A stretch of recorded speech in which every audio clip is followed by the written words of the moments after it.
देखो रिकॉर्डिंग का मैसेज में स्क्रीन शेयर। Yes ma'am.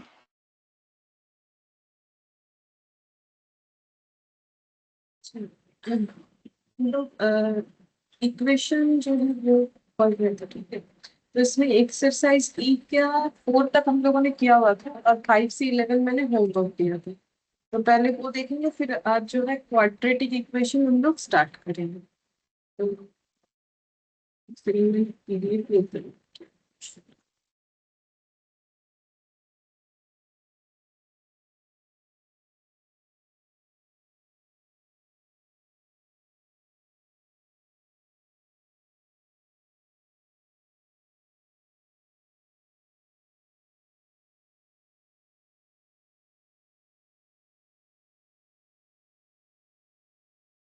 ये वाला ठीक है, यहाँ पर हम लोगों ने 4 तक किया हुआ है। क्वेश्चन नंबर 5 से हम लोग को करना पड़ेगा।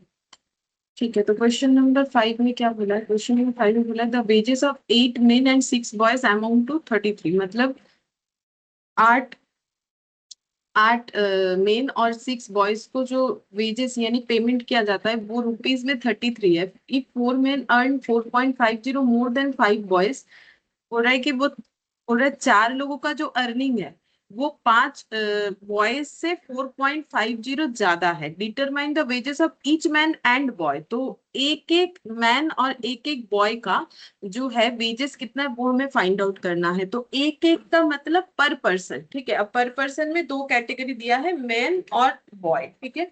तो ये हमें निकालना है। तो इसका मतलब जितना सारा ऑप्शन यहाँ पर हमें दिख रहा है आंसर में, वो सारे ऑप्शंस का मतलब हो गया कि वेजेस पर मैन एंड वेजेस पर बॉय वो दिया हुआ है ना, ऑप्शन के अकॉर्डिंग।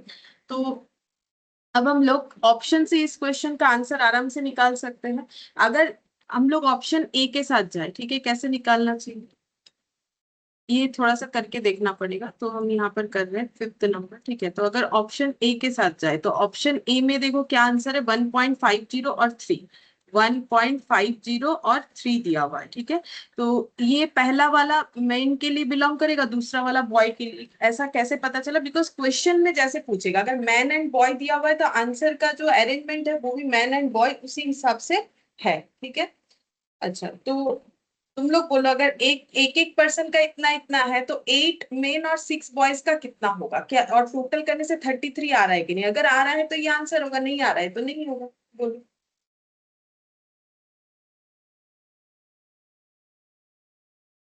अगर एक एक मैन का अर्निंग 1.50 है तो 8 जन का कितना होगा? 12। 12 होगा। अच्छा, तो देख लेते हैं। 1.50 इंटू 8, 12, ठीक है। और ऐसे ही सेम तरीके से वो 6 बॉयज का भी देखना पड़ेगा। 6 बॉयज का 3 रुपीज के अकॉर्डिंग कितना हो जाएगा? 18। 18, ठीक है। तो अब टोटल करने से कितना हो रहा है? 30, ठीक है। लेकिन हम लोग को कितना बोला है? 33 होना चाहिए। कहाँ चला गया? 33 होना चाहिए। तो इसका मतलब ये आंसर नहीं होगा। फिर बी में चेक करो, इस तरीके से चेक करना है। चेक करके मुझे बोलो कि कौन सा फिर आंसर होगा।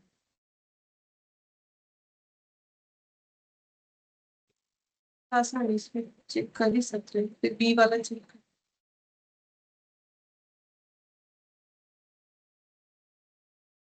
3 और 1.50। 3 और 1.50।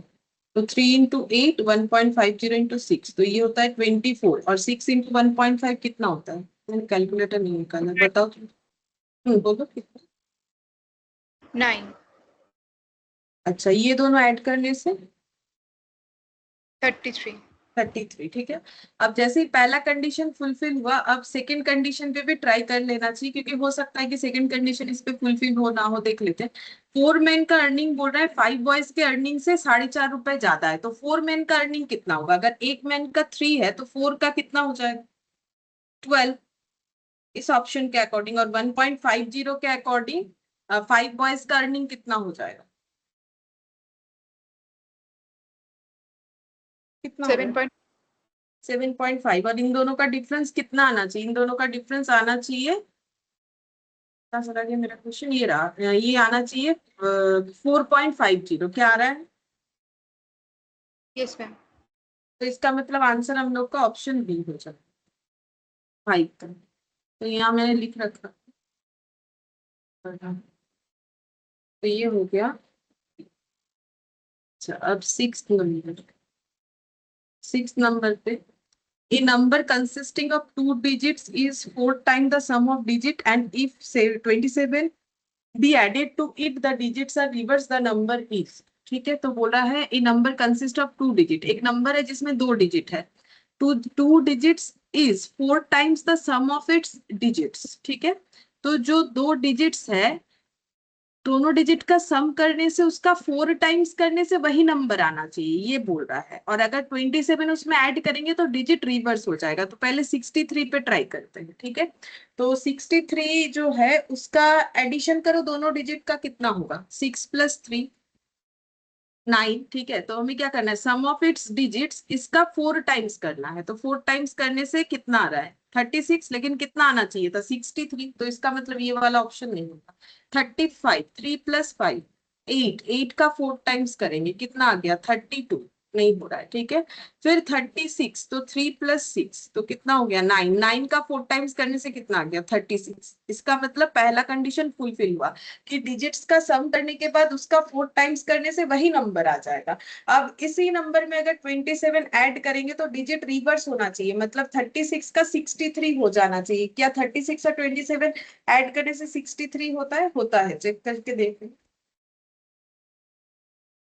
63 हो रहा है। ठीक है, तो इसका मतलब आंसर क्या हो जाएगा, ऑप्शन। ठीक है, 6 का आंसर हो जाएगा ऑप्शन सी।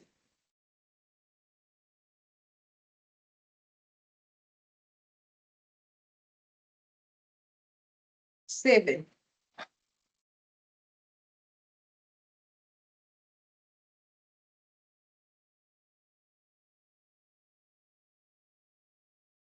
7th नंबर में बोला है, of two numbers 1/5 of the greater is equal to 1/3 of the smaller and their sum is 16, the numbers are। तो बोल रहा है कि दो नंबर है, एक का 1/5 of the greater is equal to 1/3 of the smaller। तो 1/5 of the greater ऐसे बोला है। ठीक है, मैंने जी लिख दिया।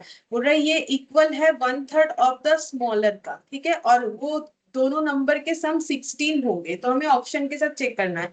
तो देखो 10 + 6 16 होता है, 9 + 7 भी कितना होता है, 16 होता है, 12 + 4 भी 16 होता है, 11 + 5 भी 16 होता है। मतलब सम चेक करके हम लोग आंसर नहीं दे पा रहे, मतलब ये कंडीशन चेक करके आंसर दे सकते हैं। तो पहले ऑप्शन में ग्रेटर नंबर 10 है, स्मॉलर नंबर 6 है, तो 1/5 ऑफ 10 कितना हो जाएगा, ये हो जाता है 2। और 1/3 ऑफ 6 कितना हो जाएगा, ये भी हो जाता है 2। इसका मतलब आंसर हम लोग का 7th का क्या हो जाएगा, ऑप्शन ए हो जाएगा। इसी से मैच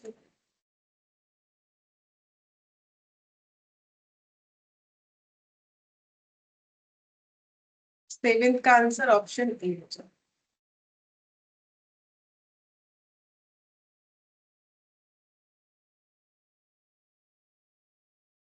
8,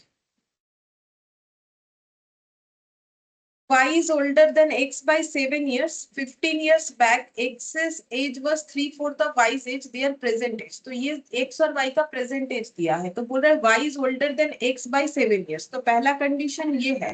ठीक है, पहला कंडीशन ये है कि y का एज ज्यादा है x से, कितना ज्यादा है, 7 साल ज्यादा है। तो इसमें देखो y का एज अगर ज्यादा है तो ये 43, ये 36, ये 50, 43 इधर दिख रहा है 43, ये ऑप्शन तो कैंसिल आउट हो जाएगा। क्यों, क्योंकि यहाँ पर x का एज ज्यादा दिख रहा है, y का एज कम दिख रहा है। तो ऑप्शन बी हमारे कंडीशन में आना ही नहीं, मतलब हमें चेक करने का जरूरत ही नहीं है। अब बाकी सब चेक कर सकते हैं, क्योंकि यहाँ भी y और x का एज का गैप 7 दिख रहा है, जिसमें x को छोटा रखा गया है, जो कि कंडीशन बोला गया है। यहाँ पर भी 7 और यहाँ पर भी 7। ठीक है, तो ये पहला कंडीशन, तो ये तीनों ऑप्शन फुलफिल कर जा रहा है। ठीक है, अब नेक्स्ट कौन सा ऑप्शन बोला है, 15 इयर्स बैक, 15 साल पहले X's age was 3/4 of Y's age. ठीक है, 15 साल पहले एक्स का जो एज था, एक्सेस एज जो है वो कितना था, बोल रहा है 3/4 ऑफ वाइज एज। ठीक है, लेकिन कब, 15 साल पहले। तो अगर हम लोग ऑप्शन ए से ट्राई करते हैं, तो ऑप्शन ए के अकॉर्डिंग एक्स का 15 इयर्स एगो एज कितना रहा होगा, अगर आज 36 है तो 36 - 15। 36 - 15, तो ये हो जाएगा 21। और y का एज कितना रहा होगा अगर आज 43 है तो 15 43 years minus 15, हाँ 28 होता है, ठीक है। अब एक्सेस एज, तो एक्सेस एज 15 ईयर्स एगो कितना था, 21। और ये मेरा कौन से कंडीशन के साथ फुलफिल होना चाहिए, वाई के 15 साल पहले एज का 3/4 करने से अगर 21 आया, देन यही मेरा आंसर होगा। तो 15 साल पहले वाई का एज था 28, 28 3/4 ऑफ 28, तो ये हो जाएगा 21। हाँ मैच हो रहा है। इसका मतलब 8th वाला आंसर हम लोग का ऑप्शन ए हो जाएगा। तो 8th का आंसर हो जाएगा ऑप्शन, इस तरीके से फाइंड आउट। फिर 9th बोला है the sum of digits in a 3 digit number is 12। तो एक 3 डिजिट नंबर है जिसमें सारे डिजिट्स का टोटल करने से 12 आ रहा है। तो अगर तुम लोग देखोगे पहला कंडीशन के अकॉर्डिंग क्या सभी में 12 आ रहा है, 3 + 2, मतलब आगे भी पढ़ेंगे, एक बार यहाँ देखते हैं। 3 + 2 5, 5 + 7 कितना होता है, 12 होता है। 3 ये 372 अगेन 12 भी होगा, 237 273, मतलब बेसिकली देखो सारे ऑप्शंस में हमारे पास 3 ही डिजिट दिया हुआ है, 3 2 और 7 घुमा फिरा के दिया हुआ है। कहीं 327 है, कहीं 372 है, कभी 237 है, कभी 273 है, और सभी डिजिट्स को ऐड करने से 12 आएगा। मतलब ये कंडीशन से हम लोग इस आंसर तक नहीं पहुंच सकते, आगे कुछ दिया हुआ है तो उसके हिसाब से करना पड़ेगा। If the digit are reverse, अगर डिजिट रिवर्स होता है, the number is increase by 495, but reversing only of the tens and unit digits increase the number by 36, बता रहे हैं।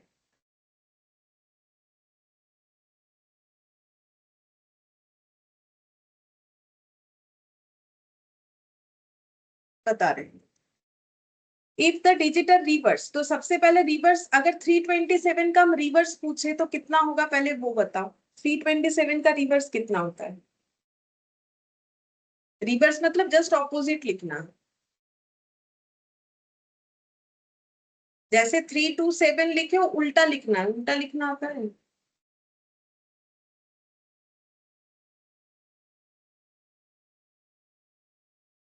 रिवर्स, बेटा मैं की बोलबो जानी, 27 का रिवर्स क्या होता है,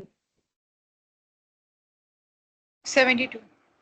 तो 327 का रिवर्स कितना होगा, ये तो बच्चों जैसा खेल होगा, ये तो 7 1 2 का बच्चा, 1 2 का बच्चा भी बोलेगा, 7 2 3 होता है। तो अगर डिजिट रिवर्स होगा तो बोल रहा है नंबर 495 से इंक्रीज हो जाएगा। तो पहले नंबर था 327, रिवर्स होने के बाद 723 हुआ, क्या चेंजेस जो हुआ, मतलब नंबर 723 हुआ, वो नंबर जो पहले 327 था रिवर्स करने से, क्या इंक्रीमेंट मतलब डिफरेंस कितने का हुआ, क्या 495 का हुआ, वो चेक करना पड़ेगा।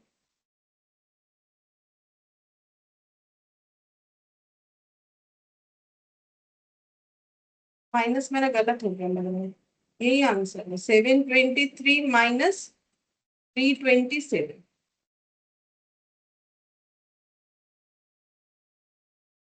अच्छा नहीं, ये आंसर नहीं, सॉरी मैंने गलत देखा, तो जो भी हो, तो ये 396 हो रहा है, ठीक है।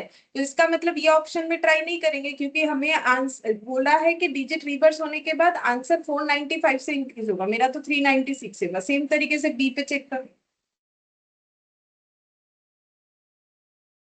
372, इसका रिवर्स कितना होगा, 273। अच्छा अब 372 और 273 में डिफरेंसेस कितना, पहला बात है ये ऑप्शन हो ही नहीं सकता है, क्यों, अगर डिजिट रिवर्स है तो द नंबर इज इंक्रीज, तो यहाँ पर नंबर तो डिक्रीज हो गया, क्यों, क्योंकि मेरे पास 372 था, जब मैंने इसे रिवर्स किया तो 273 हुआ, तो नंबर इंक्रीज कहा, नंबर डिक्रीज हो गया, पहले था 300 समथिंग, अब हो गया 200 समथिंग, ठीक है।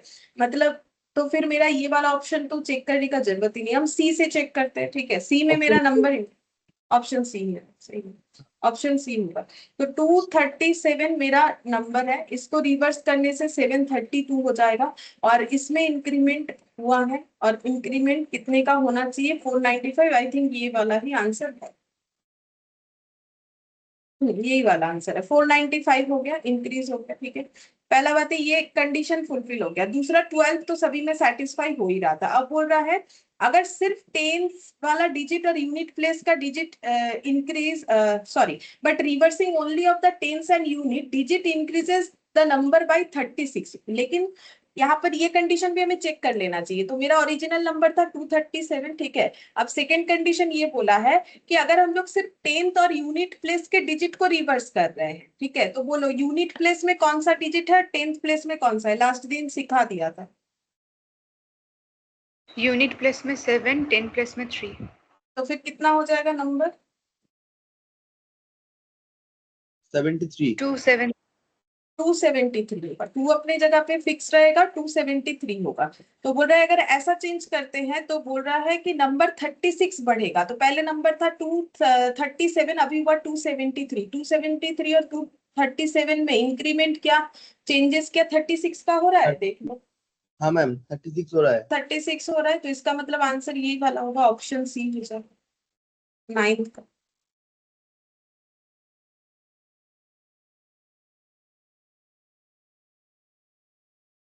10. Two numbers are such that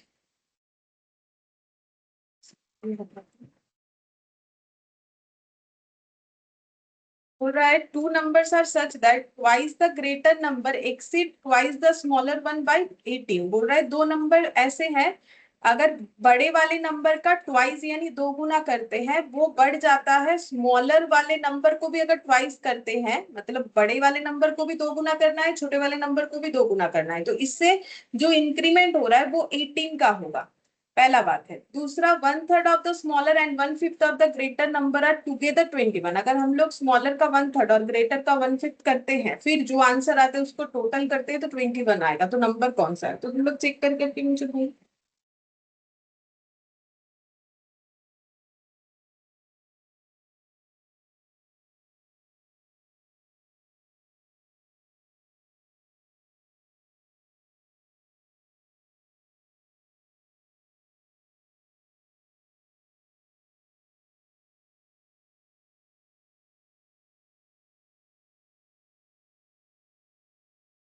Option A.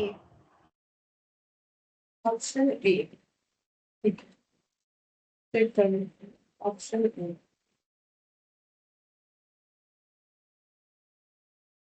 Answer तो बोल रहा है ऑप्शन बी होगी।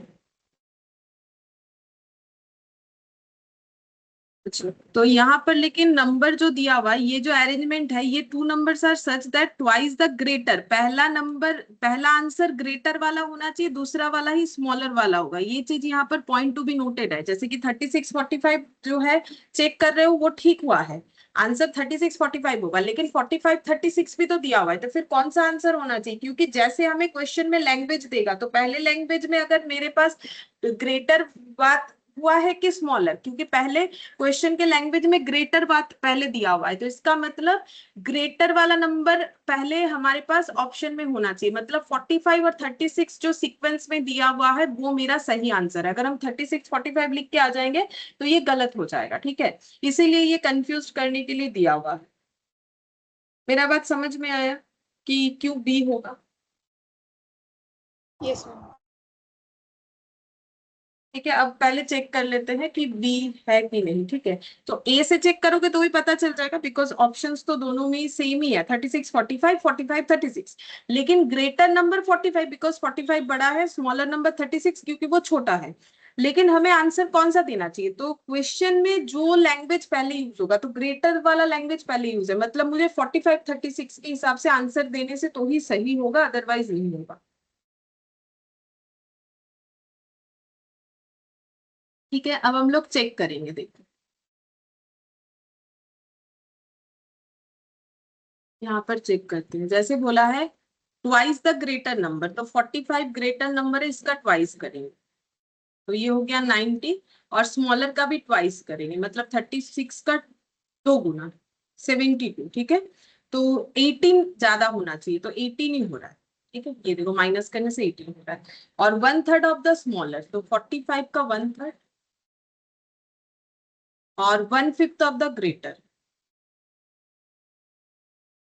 ओ सॉरी, मैंने गलत कर दिया ना, 1/3 of the smaller, 1/5 of the greater, मतलब ये हो जाएगा 9, और 1/3 ऑफ द स्मॉलर 12। ठीक है, तो बोल रहा है दोनों का एडिशन हो जाएगा 21 हो रहा है। ठीक है, तो ये सही है, मतलब आंसर मेरा ग्रेटर 45 स्मॉलर 36 होगा। बट मुझे टिक इस पे करना चाहिए, क्यों? क्योंकि पहले मुझे क्वेश्चन में बोला है ट्वाइस द ग्रेटर नंबर। अगर ऐसे बोलता ट्वाइस द स्मॉलर नंबर, एक ऐसे पहले स्मॉलर बोलता फिर ग्रेटर का डेटा दिया हुआ रहता, देन मुझे ये वाला ऑप्शन टिक करना पड़ता।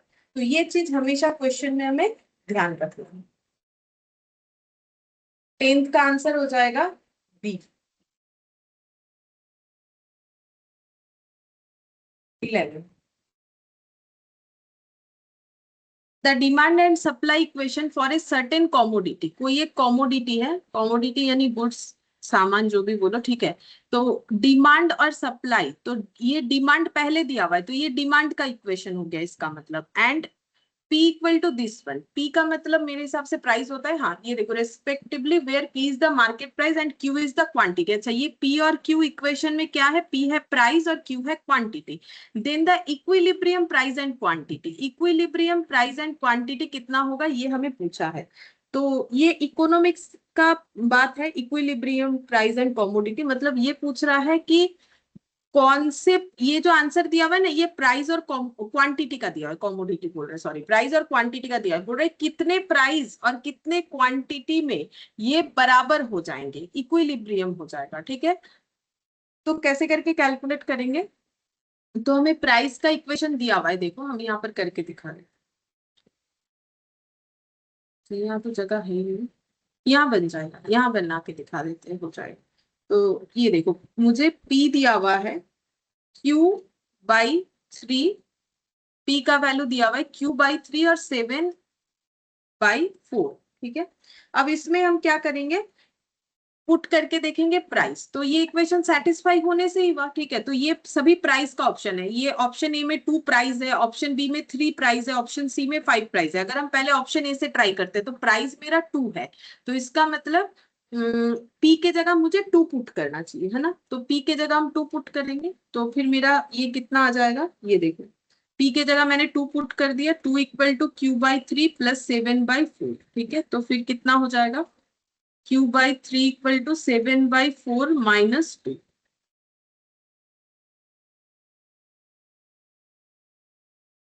ये माइनस इधर हो जाएगा, Q/3 इधर आ जाएगा, तो ये हो गया 7 - 8, तो -1/4, ठीक है। तो माइनस Q/3 इक्वल टू -1/4 हो गया, माइनस माइनस कैंसिल आउट, तो 4Q इक्वल टू हो गया 3, तो Q इक्वल टू हो जाएगा 3/4, ठीक है। Q इक्वल टू हम लोग का आ गया 3/4, तो ये देखो, तो ये सेटिस्फाई तो कर जा रहा है। अगर हम लोग P पुट कर रहे हैं तो फिर मेरा Q का वैल्यू 3/4 आ रहा है, ठीक है। पहले ऑप्शन मैंने प्राइस में पुट कर लिया, मतलब मेरा प्राइस अगर इतना होगा, क्वांटिटी इतना होगा, तो फिर ये इक्विलिब्रियम होगा। तो इक्विलिब्रियम मतलब ये इस पे अप्लाई करेंगे, क्योंकि डिमांड एंड सप्लाई इक्वेशन तो ये है। तो 4Q plus 7P equal to 17 आ रहा है कि नहीं, चेक करेंगे। 4P प्लस 7Q, ये 17 आ रहा है कि नहीं इस वैल्यू से, तो P 2 है और Q जो है वो 3/4, तो 8 प्लस 21/4, 32,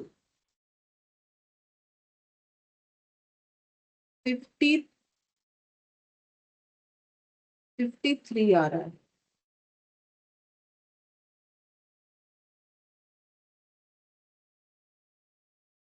4Q है, अच्छा सॉरी, 4 तो Q है, मैंने 4P लिख दिया है, उल्टा लिख दिया ना, इसीलिए मैंने इक्वेशन को उल्टा लिख दिया। तो 4Q plus 7 equal to 70, 4 into Q का मतलब 3/4 और P का मतलब मेरा 2 है, तो 3 प्लस 14 मतलब 17 हो गया। तो आंसर यही वाला होगा, ऑप्शन ए हो जाएगा, ठीक है। ऑप्शन ए आंसर हो जाएगा, मतलब सीधा बात है। अगर हम लोगों को डिमांड सप्लाई, अगर किसी को नहीं भी पता है, फर्स्ट टाइम इकोनॉमिक्स पढ़ रहे हो या पढ़ोगे जो भी हो, उससे कोई फर्क नहीं पड़ता है। मुझे इतना बोला है कि डिमांड सप्लाई का एक इक्वेशन, डिमांड सप्लाई छोड़ो, सोचो ये एक इक्वेशन है और ये एक इक्वेशन, ठीक है।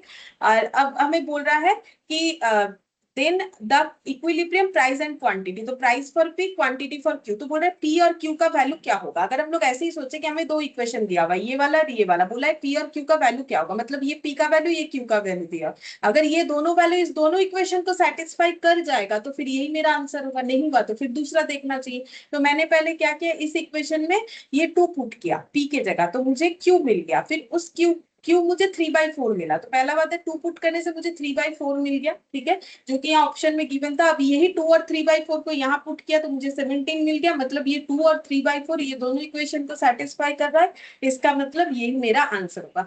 बाकियों में पुट करके देख सकते हो, मैच नहीं होगा। अगर तुम लोग यहाँ 3 और हाफ यानी पी और क्यू को यहाँ पुट करोगे ना तो 17 आएगा, ना तो यहाँ पुट करने से आंसर सेटिस्फाई होगा। जैसे यहाँ पुट करके देख सकते हो, 7 इंटू 3 21 और ये हो गया 2, 21 प्लस 2 23 होता है, 17 नहीं होता है, ठीक है। तो कोई भी ऑप्शन से और मैच नहीं होगा, एक ही आंसर होता है। तो अभी देखो हम लोग का ये वाला जो क्या बोलते हैं इसे लीनियर इक्वेशन वाला पॉइंट था, ये खत्म हो गया, जो कि उतना इंपॉर्टेंट है भी नहीं, मतलब एग्जाम पॉइंट ऑफ व्यू से देखा जाए तो इस तरीके का आसान चीज कम आता है। हमारा मेन जो इक्वेशन चैप्टर में है वो है क्वाड्रेटिक इक्वेशन, ठीक है, ये वाला क्वाड्रेटिक इक्वेशन मेन होता है। बाकी इसमें से भी आ सकता है, ऐसा बात नहीं कि नहीं आ सकता, लेकिन तुम लोग खुद देख सकते हो कि ये ऑप्शन के साथ कितने आसानी से हो जाता है, अगर हमारे पास थोड़ा बहुत अलग टाइप का नॉलेज है, जैसे रेक्टेंगल का एरिया क्या होता है, इस तरीके का जो क्वेश्चंस आता है, अगर थोड़ा बहुत नॉलेज है तो फिर आराम से ये जो भी एक्सरसाइज ई तक था तो ये कोई भी कर सकता है, ठीक है। लेकिन क्वाड्रेटिक इक्वेशन जो कि मतलब फॉर्मूला बेस्ड है, इसमें थोड़ा समझने वाला चीज है, थोड़ा फॉर्मूला भी है, तो ये थोड़ा सा टफ है, बोल सकते हैं टफ, मतलब कंपेयर टू दिस वन ये तो बहुत ही आसान है, ठीक है। तो टफ कुछ भी नहीं है, बट ऐसा नहीं होगा कि बहुत ही आसानी से हो जाएगा, जस्ट ऑप्शन देख के होगा, लेकिन फॉर्मूला याद रखना पड़ेगा। तो अभी हम लोग यहाँ पर हेडिंग करेंगे क्वाड्रेटिक इक्वेशन।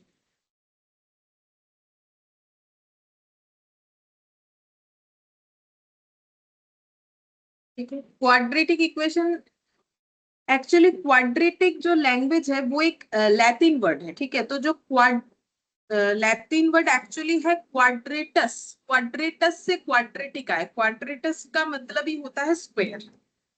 ये जो है ये लैंग्वेज लैटिन वर्ड से आया हुआ है, और जो मेन वर्ड है वो है कुछ इस तरीके से क्वाड्रेटस, ठीक है, क्वाड्रेटस, और इसका मतलब होता है स्क्वायर, जो हम लोग समझते हैं। हम लोग तो ये वाला यूज करते हैं, हम लोग तो लैटिन यूज करते हैं। अब स्क्वायर का मतलब हो गया वो इक्वेशन जिसका हाईएस्ट पावर 2 होगा, ठीक है, जिसका हाईएस्ट पावर 2 होता। अच्छा, अब पावर का मतलब जैसे ये रहा, ठीक है, ये ऑलरेडी हम लोग इंडिसेस वगैरह में देख चुके हैं, एक्स का स्क्वायर, ठीक है।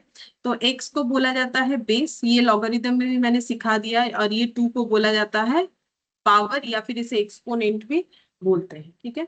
अच्छा, अब फॉर्मेशन कैसा बनता है, क्वाड्रेटिक इक्वेशन देखने में कैसा होता है, तो क्वाड्रेटिक इक्वेशन का जो जनरल फॉर्म होता है वो कुछ इस तरीके से होता है, ए एक्स का square plus B x plus सी इक्वल 0, ठीक है। जहां पर ए को हम लोग बोलेंगे एक्स स्क्वायर का कोफिशिएंट,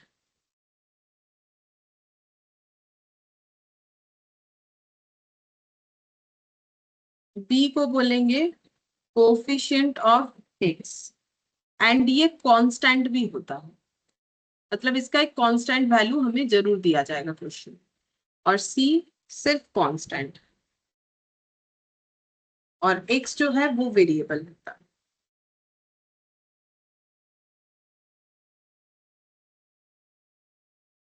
अच्छा, और एक कंडीशन होता है कि a नॉट इक्वल टू 0 होता है ऑलवेज, तब जाके क्वाड्रेटिक इक्वेशन होगा। अब इसका लॉजिक क्या है कि a नॉट इक्वल टू 0 ही क्यों होना चाहिए, क्योंकि सिंपल सा बात है, अगर हम लोग एक क्वाड्रेटिक इक्वेशन लिखते हैं, हम जनरल फॉर्म वाला ही लिख रहे हैं, मान लो ये वाला, ठीक है, जहां पर a मेरा 0 है, तो 0 इंटू एक्स का square plus B x plus c, तो ये बन जाएगा b x plus C equal to 0, क्योंकि 0 इंटू एक्स का स्क्वायर 0 हो जाएगा। तो मेरा ये इक्वेशन क्वाड्रेटिक नहीं रहा, ये ट्रांसफर हो चुका है to linear equation. Linear equation का मतलब था, जो कि हम लोग पहले पढ़ चुके हैं, जिसे बोला जाता है लीनियर इक्वेशन जिसका पावर 1 होता है, डिग्री 1 इक्वेशन या लीनियर इक्वेशन। जब मैंने टाइप्स ऑफ इक्वेशन लिखवाया तो सारा चीज लिखवा दिया है, ठीक है। तो ये जो x का पावर 1 हो गया, तो x के पावर में अगर 2 है ही नहीं तो वो क्वाड्रेटिक इक्वेशन कहाँ से रहेगा। इसलिए क्वाड्रेटिक इक्वेशन का एक मेन कंडीशन ये है कि उसमें a कभी भी 0 नहीं होना चाहिए। अगर 0 हुआ तो ये क्वाड्रेटिक इक्वेशन नहीं होगा, ये देन लीनियर इक्वेशन में ट्रांसफर हो जाएगा, ठीक है। अच्छा, अब अगर बी जीरो हुआ तो क्या क्वाड्रेटिक इक्वेशन होगा? हाँ हो जाएगा, देख लो। अगर हमारा बाई चांस बी जीरो हो गया, ऐसे दिमाग में आ ही सकता है कि बी सी जीरो होने से क्या कोई फर्क पड़ेगा? नहीं पड़ेगा। देखो अगर मेरा बी जीरो हुआ तो मेरा इक्वेशन बनेगा ए एक्स का स्क्वेयर प्लस सी। जीरो इंटू एक्स जीरो होता है, तो मेरा क्वाड्रेटिक इक्वेशन का मतलब एक्स का हाईएस्ट पावर टू होने से मतलब है। तो हाँ, ये जरूर से क्वाड्रेटिक इक्वेशन है। ये ऐसा एक क्वाड्रेटिक इक्वेशन है जहां पर बी नहीं है तो कोई फर्क नहीं पड़ता है। मेन बात तो ये है कि एक्स का पावर टू होना चाहिए। अगर सी भी जीरो हुआ, मान लो कांस्टेंट वाला वैल्यू जीरो है, तो ए एक्स का स्क्वायर प्लस बी एक्स होगा तो भी क्वाड्रेटिक इक्वेशन होगा। बस एक्स का हाईएस्ट पावर टू होना चाहिए तो ही वो क्वाड्रेटिक इक्वेशन बनेगा, अदरवाइज क्वाड्रेटिक इक्वेशन नहीं बनेगा। अब क्वाड्रेटिक इक्वेशन को दो पार्ट में डिवाइड किया गया है, क्यू ई लिख देते हैं क्वाड्रेटिक इक्वेशन, ठीक है। एक होता है प्योर क्वाड्रेटिक इक्वेशन, एक होता है affected quadratic equation. Pure, pure का मतलब जहां पर बी जीरो है, और अफेक्टेड का मतलब जहां पर B not equal to zero है। मतलब अगर मेरा ये जैसे वाला इक्वेशन ए एक्स का स्क्वायर प्लस सी, जहां पर बी है ही नहीं, ठीक है, अगर बी नहीं है तो उसे बोलते हैं प्योर। जैसे ये वाला हो गया प्योर क्वाड्रेटिक इक्वेशन, ठीक है, इसे हम लोग बोलेंगे प्योर क्वाड्रेटिक इक्वेशन। तो हम यहाँ पर एक एग्जाम्पल भी लगा देते हैं। यहाँ एक एग्जाम्पल, अपने मन से कुछ भी तुम लोग लिख सकते हो। जैसे मैंने लिख दिया एक्स का स्क्वायर माइनस 27 इक्वल जीरो, तो ये मेरा प्योर क्वाड्रेटिक इक्वेशन है, ठीक है। क्यों? क्योंकि यहाँ पर बी नहीं है। अच्छा, अब मुझे सबसे पहले ये बोलो कि अगर हम इसका जनरल फॉर्म लिखते हैं क्वाड्रेटिक इक्वेशन का, ए एक्स का square plus B x plus C equal to zero. अब मुझे बोलो कि यहाँ पर इस इक्वेशन में जो एक्स का square minus 27 equal to zero, ये जो इक्वेशन मैंने दिया हुआ है जो कि एक प्योर क्वाड्रेटिक इक्वेशन है, क्योंकि यहाँ पर बी वाला कोई फिगर है नहीं, बी जीरो है। तो मुझे ये बताओ कि इस इक्वेशन में ए कितना है, ये वाले इक्वेशन में ए कितना है, बी कितना है और सी कितना है, ये सीखना पड़ेगा, इसीलिए मैंने पूछा। तो बोलो इस इक्वेशन में कंपेयर करके, जैसे स्टैटिस्टिक्स में सीखा है, कंपेयर करके बताना है तुम लोगों को कि ए कितना है, बी कितना है और सी कितना है। A1, B0 and C27. A plus one बोलेंगे, ठीक है, हमें क्या बोलते हैं उसे, साइन के साथ बोलना है, क्योंकि बाई चांस गलत हो जाए। जैसे कि देखो यहाँ पर सी मेरा कितना हो जाएगा, -27। 27 होने से गलत हो जाए क्योंकि मेरा फॉर्मेट में प्लस सी है, ठीक है। तो प्लस सी का मतलब ये इक्वेशन को अगर हम इस फॉर्मेट में अरेंज करें तो ये कुछ ऐसा दिखेगा। देखो 1 × एक्स का स्क्वायर मतलब a x square plus B x मेरा जीरो है, ठीक है, बी एक्स वाला पोर्शन मेरा जीरो है, प्लस सी मेरा कितना है -27 इक्वल जीरो। मतलब इसको पूरे फॉर्मेट में लगाने से ये कुछ इस तरीके से दिखेगा। तो मुझे -27 बोलना पड़ेगा। अगर हम 27 बोलते हैं तो आगे जाके जब हम लोग श्रीधर आचार्य वाला फॉर्मूला सीखेंगे तो वहां अगर 27 लगा देंगे तो गलत होगा, आंसर नहीं आएगा, ठीक है। और वैसे भी सी -27 बोलना ही पड़ेगा ऑप्शन में अगर रहा, और अगर हम लोगों ने 27 बोल दिया तो वो गलत हो जाता है। अब यहाँ पर हम एक इक्वेशन फिर से लेते हैं, 5x का square -6x - 3 equal to zero, ठीक है। तो यहाँ पर भी तुम लोग को मुझे बताना है कि यहाँ सेम तरीके से ए एक्स का square plus B x plus C equal to zero के साथ कंपेयर करके कि ए बी और सी कितना है। पहला बात, ये अफेक्टेड इक्वेशन है क्योंकि यहाँ पर B not equal to zero है। तो यहाँ पर बोलो ए बी और सी का वैल्यू कितना कितना हो। A + 5, B-6 और C-3। सही बात है, ठीक है। तो सिंपल कंपैरिजन करना है, जैसे कि ऐसे ए एक्स का स्क्वायर के साथ हम लोग 5x का स्क्वायर को कंपेयर करेंगे, ठीक है। बी एक्स के साथ हम लोग -6x को कंपेयर करेंगे, सी के साथ हम लोग -3 को कंपेयर करेंगे। अब देखो दोनों साइड से x का स्क्वायर हट जाएगा तो a + 5 आएगा, दोनों साइड से x हट जाएगा तो b -6 आएगा और c -3 दिख रहा है, ठीक है। इस तरीके से हमें कैलकुलेट करना चाहिए, ये मेन चीज है। अगर ये हम लोग नहीं कैलकुलेट करेंगे तो फिर आगे वाला फॉर्मूला में दिक्कत होगा, ठीक है। अच्छा, अब चलो नेक्स्ट कुछ और सीखना है हमें। इसके बाद हम एक इक्वेशन देखते हैं।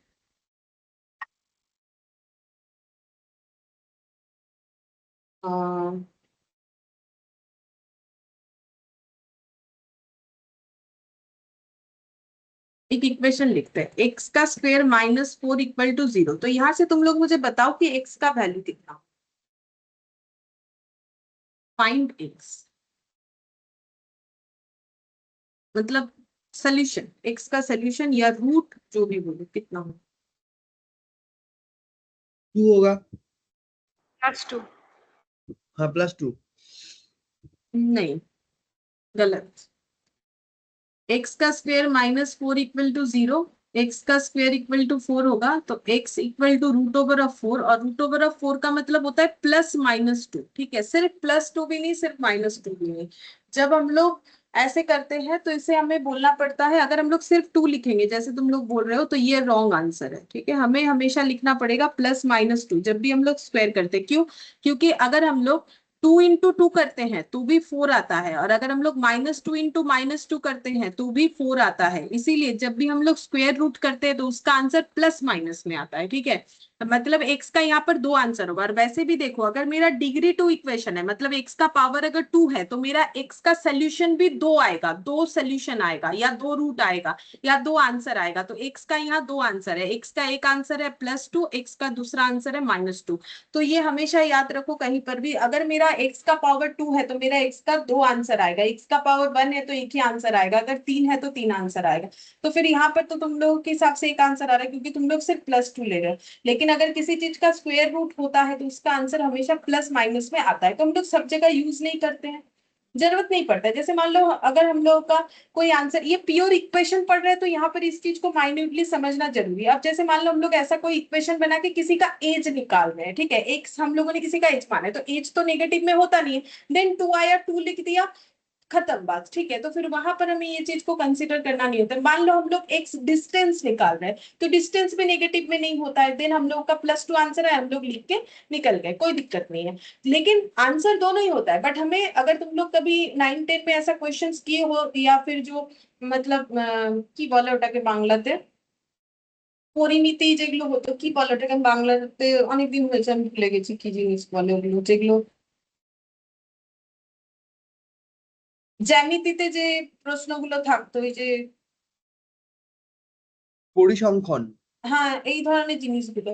तो वो जो होता था ना, तो उसमें देखो मुझे जितना याद आ रहा था, एक्स का 2 वैल्यू निकलता था, एक नेगेटिव, तो वहां लिखने के लिए बोला जाता था। मतलब 10th बोर्ड में, बंगाल बोर्ड में तो ऐसा होता है, क्योंकि मैंने भी बंगाल बोर्ड से पढ़ा है तो मुझे उसका पता है। जैसे कि देखो, ऐसा होता है कि वहां पर लिखना पड़ता है कि माइनस वाला क्यों नहीं ले सकते, क्योंकि ये चीज माइनस में नहीं हो सकता है, ऐसा लिखना पड़ता है। तो ये बोला जाता था कि अगर ऐसे नहीं लिखोगे तो नंबर काट लिया जाएगा। अगर इक्वेशन बना के कोई आंसर आया जिसका आंसर एक पॉजिटिव एक नेगेटिव आता है, लेकिन नेगेटिव ले ही नहीं सकते क्योंकि वो चीज नेगेटिव में हो नहीं सकता है, ठीक है, तब हम लोग क्या करते थे, वो लिखना पड़ता था कि ये नेगेटिव वाला वैल्यू हम लोग नहीं ले रहे क्योंकि ये चीज नेगेटिव में नहीं हो सकता है। तो इसीलिए अगर देखा जाए तो हम लोग ये चीज कम यूज करते, बट ये राइट है। लेकिन यहाँ पर तो हम लोग इक्वेशन ही पढ़ रहे हैं ना, यहाँ पर तो और कुछ पढ़ नहीं रहे हैं। तो यहाँ पर अगर इक्वेशन ही पढ़ रहे हैं तो इस चीज का हम लोग को बिल्कुल ध्यान रखना है कि जब भी स्क्वायर रूट होगा तो वो आंसर मेरा सिर्फ जो है प्लस या सिर्फ माइनस में नहीं आ रहा है, प्लस माइनस में आएगा। ठीक है, ये चीज ध्यान रखना है, इसीलिए मैंने ये वाला पॉइंट दिया। ठीक है, अच्छा, अब नेक्स्ट हम लोग मेथड्स लिखेंगे। ठीक है, methods for solving quadratic equation. हम लोग क्वाड्रेटिक इक्वेशन को सॉल्व करने के लिए क्या क्या मेथड्स फॉलो करें। Methods for solving quadratic equation. Method 1, method 2। पहले लिखेंगे यहाँ पर, ये पता है तुम लोग को, मिडिल टर्म फैक्टराइजेशन।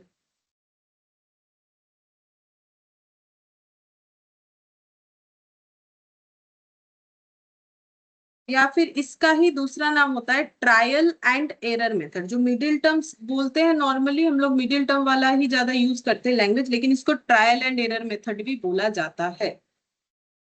और मेथड 2 जो है उसमें लिखेंगे श्रीधर आचार्य का एक फॉर्मूला होता है, -b + √(b²) -4ac divided by 2a। क्या ये याद कर लेना है? बिल्कुल, ये याद करना। अच्छा, ये जो है, ये इसका एक लिमिटेशन है। ये जो मेथड है मिडिल टर्म जो तुम लोग नॉर्मली करते हो, इसका एक लिमिटेशन है, ये सारी इक्वेशन पे यूज नहीं कर सकते। Can't be used for all types of equation.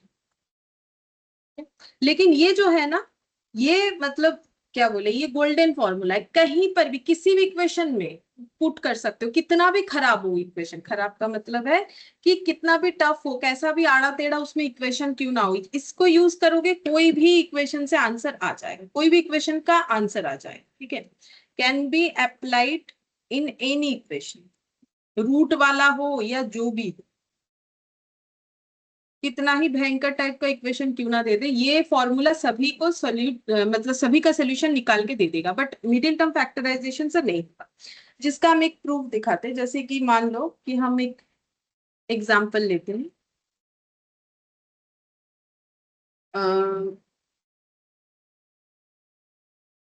मैंने लिखा मान लो एक्स का square minus 5x plus 6 equal to 0, ठीक है।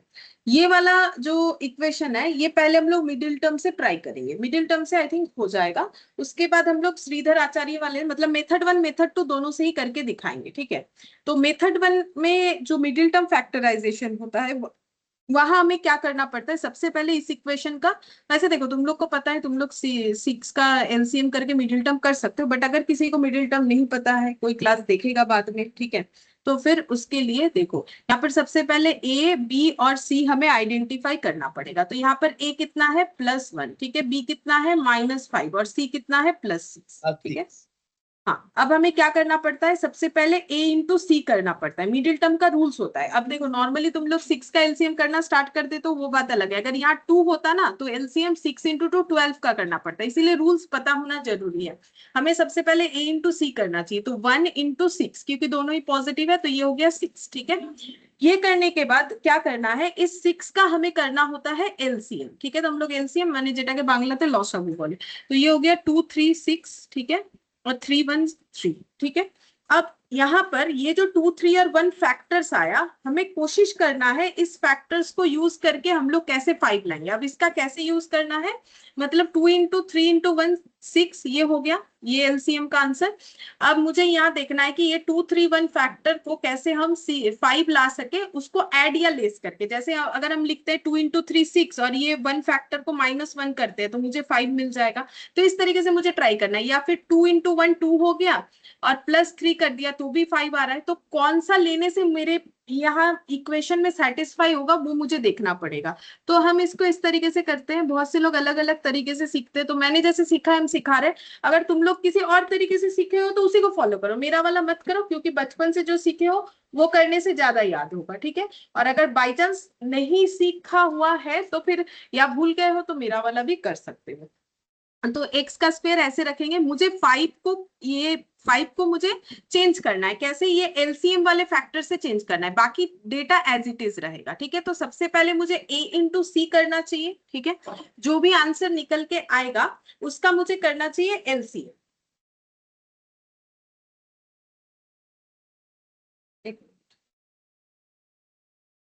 ठीक है, उसका मुझे करना चाहिए एलसीएम। फिर एलसीएम करने के बाद जो वैल्यू, जो फैक्टर्स मुझे मिल जाएंगे, ठीक है, उस फैक्टर्स को मुझे क्या करना पड़ेगा, उस फैक्टर्स को मुझे ये जो बी है वो बी में मुझे ट्रांसफर करना पड़ेगा, ठीक है। तो अगर हम 2 + 3 करेंगे या 6 - 1 दोनों में होगा, तो अगर हम लोग 6 - 1 करते हैं, अभी तुम लोग लिखना मत, ठीक है, अगर लिख रहे हो तो ये हो गया -6x, माइनस माइनस में प्लस, ये देखो ये 6 इंटू एक्स तो -6x, माइनस माइनस में प्लस, ये देखो ये माइनस माइनस में प्लस, +1 हो गया, ठीक है, +1 यानी कि 1x, तो 1x तो कोई लिखता नहीं है तो मैंने ऐसे लिख दिया। अब यहाँ से अगर x कॉमन लेंगे तो ये x -6 होगा, बट यहाँ से अगर 1 कॉमन लेंगे तो ये x + 6 ही रह जाएगा, तो फिर फैक्टर तो कॉमन नहीं ले पाएंगे, यानी 6 - 1 से बात नहीं बनने वाला। 6 - 1 भी 5 देगा, 2 + 3 भी देगा, बट इससे काम नहीं होगा, तो ये वाला मुझे नहीं करना चाहिए, तो मैंने इसीलिए बोला था मत लिखो, ठीक है। तो अब हम लोग 2 + 3 से ट्राई करेंगे, क्या 2 + 3 से ट्राई करने से हमारा मिडिल टर्म फैक्टराइजेशन होगा? हाँ हो जाएगा, ये देखो ये लिख दिया। अब x का स्क्वायर माइनस क्या हो जाएगा, 2 इंटू, ये देखो ऐसे मल्टीप्लीकेशन होता है, अगर नहीं सीखा है कभी तो देखो, 2 इंटू एक्स, ठीक है, तो 2x हो गया, और 3 इंटू एक्स 3x हो गया। अब साइन का क्या होगा, -2, ये -2 इंटू एक्स, और ये प्लस माइनस में -3x है, +6, ये 0, ठीक है। ये जैसे आप कॉमन ले सकते हैं, ये दोनों में से कॉमन x ले सकते हैं, कॉमन लेने का मतलब होता है डिवाइड करना, तो बेसिकली हम ये कहना चाह रहे हैं, ये जो x स्क्वायर और 2x है -2x, इसको हम x से डिवाइड करेंगे, तो x से डिवाइड करने से कितना आएगा, x का स्क्वायर बाई x करेंगे तो x आएगा। ठीक है, ये देखो कॉमन, हाँ ये देखो x माइनस टू आएगा। एक्चुअली कॉमन लेने का मतलब, बहुत से लोग सोचते हैं कि कॉमन लेने का मतलब डिवाइड होता है, बिल्कुल डिवाइड होता है। देख लो, ये अगर x का स्क्वायर बाई x करेंगे तो x आएगा, 2x बाई एक्स करेंगे तो माइनस टू आएगा। तो कॉमन लेने का मतलब एक्चुअली यही होता है। तो x माइनस टू ले लिया। अब यहाँ से क्या कॉमन ले सकते हैं, यहाँ पर जो कॉमन है, तो यहाँ x तो दोनों में कॉमन नहीं है, तो यहाँ 3 है, यहाँ 6 है, तो क्या 3 से दोनों डिजिट डिवाइड हो सकता है? हाँ हो सकता है। तो मुझे 3 कॉमन लेना चाहिए, लेकिन -3 कॉमन लेना चाहिए। तो ये हो गया, हाँ x यहाँ, -2। हाँ x माइनस टू। अब इससे क्या बेनिफिट हुआ, मेरा ये दो कॉमन चला जाएगा। ठीक है, इधर भी x माइनस टू है और इधर भी x माइनस टू है, तो ये दोनों में से मैंने x माइनस टू कॉमन ले लिया। तो बचेगा क्या, इधर से x और इधर से -3। बेसिकली ये पूरे डेटा को मैंने डिवाइड कर दिया x माइनस टू से। तो x माइनस टू से डिवाइड करने से, इधर का x माइनस टू से डिवाइड करने से x रहा, इधर भी x माइनस टू से डिवाइड करने से -3 रहा। तो ये हो गया 0।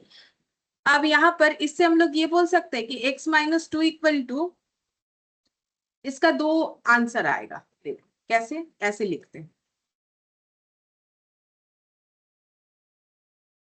0 बाई एक्स माइनस थ्री, तो x इक्वल टू 2। लेकिन इतना हम हर बार लिख के नहीं दिखाएंगे क्योंकि जरूरत नहीं पड़ता है। डायरेक्टली हम लोग ऐसे लिखते हैं, हम दिखा देते हैं डायरेक्टली कैसे लिखते x इक्वल टू 3। हैं। हाँ x इक्वल टू 3 लिख देते हैं। लेकिन वो कैसे होता है मैंने एक बार दिखा दिया, लेकिन ये बार बार ना तो हम दिखाएंगे ना तो तुम लोग को दिखाने का कोई जरूरत है।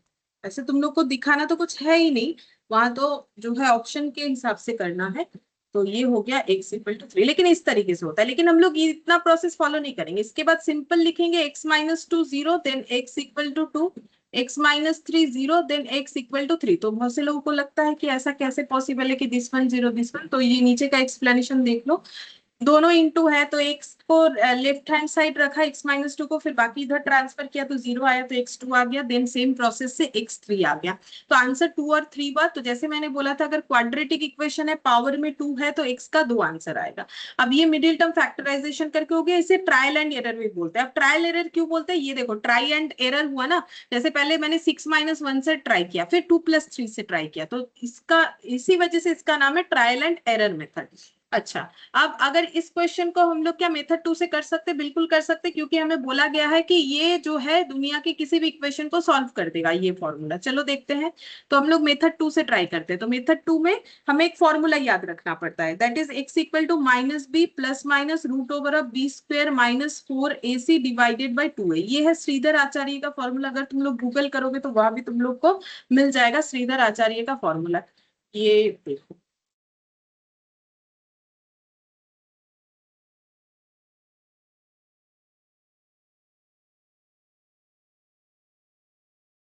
श्रीधर आचार्य, मैथमेटिशियन।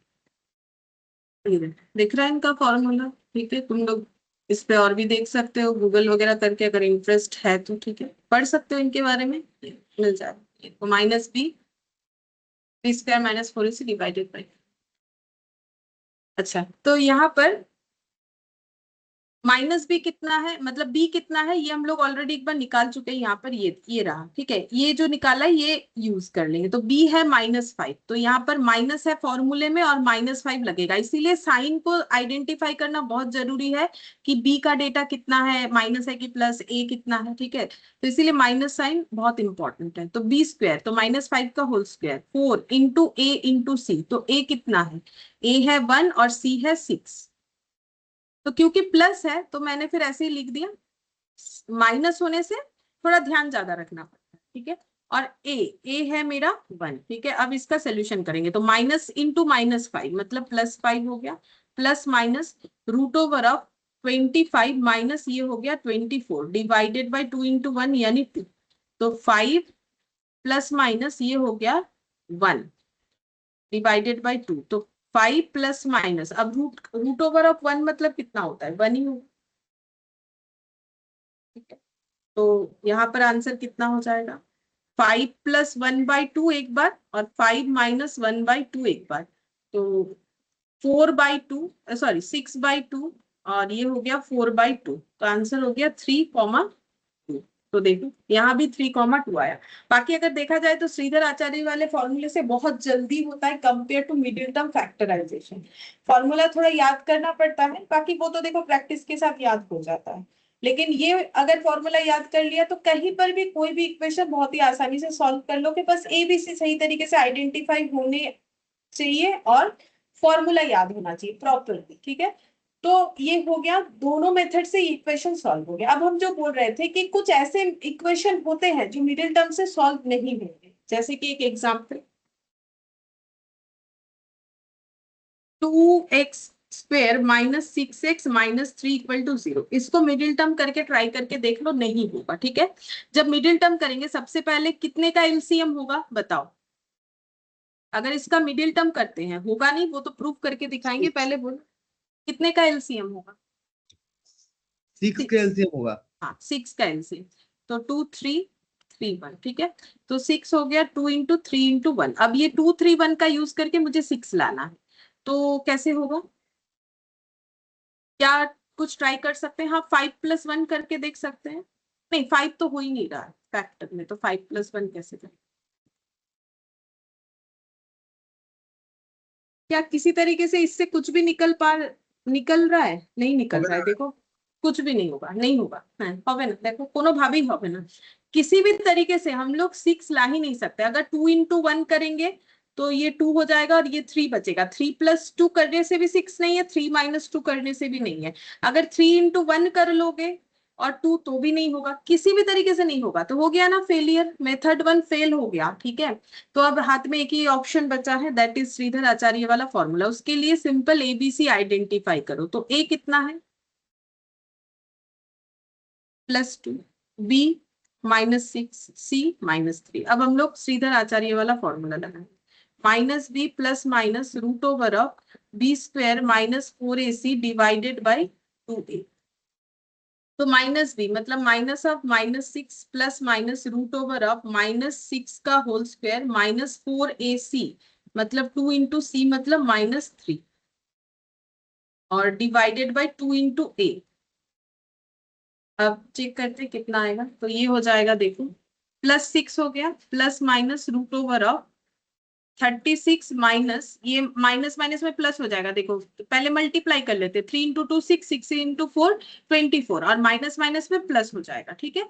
डिवाइडेड बाई 2 इंटू 2 4 हो गया। अब 6 प्लस माइनस √ऑफ ये हो जाएगा 36 और 24 का एडिशन करने से 60 हो रहा है, ठीक है, डिवाइडेड बाई 4। तो इसको हम लोग ऐसे लिख सकते हैं 6 + √60 डिवाइडेड बाई 4। देखो मैंने जो तुम लोग को बात बताया था ना कि रूट के आगे हमारा प्लस माइनस दोनों लगता है, मतलब जैसे मैंने तुम लोग को ये पूछा था तो +-2 हुआ ना, तो एक्चुअली जब भी स्क्वायर रूट होता है उसके आगे प्लस माइनस लग जाता है। तो श्रीधर आचार्य वाला फॉर्मूला वैसे ही बना हुआ है, तो हमें अलग से और प्लस माइनस लिखने का जरूरत नहीं। जैसे तुम लोग मुझे पूछ ही सकते थे कि मैम ये तो +1 भी होगा -1 भी होगा, तो देखो ना फॉर्मूला ही ऐसा बना हुआ है कि हम लोग +1 से भी आंसर निकाल रहे हैं -1 से भी, क्योंकि श्रीधर आचार्य ने अपने फॉर्मूले में ये स्क्वायर रूट का यूज किया था, तो पहले ही उन्होंने सामने ये प्लस माइनस लगाया है ताकि ये वाला जो कंसेप्ट है प्लस माइनस वाला ये हम लोग यूज करें। मतलब बेसिकली जैसे x = हम लोग ऐसे लिखना चाहिए हमें +-√, ठीक है।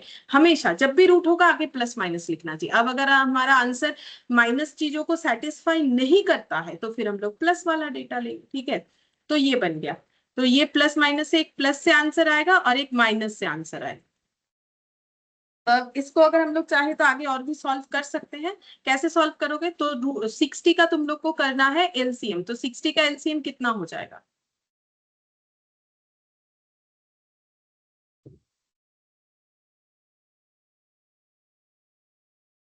तो इसको क्या लिखोगे, 2 इंटू 2 इंटू 3 इंटू 5, इसको कैसे लिखोगे।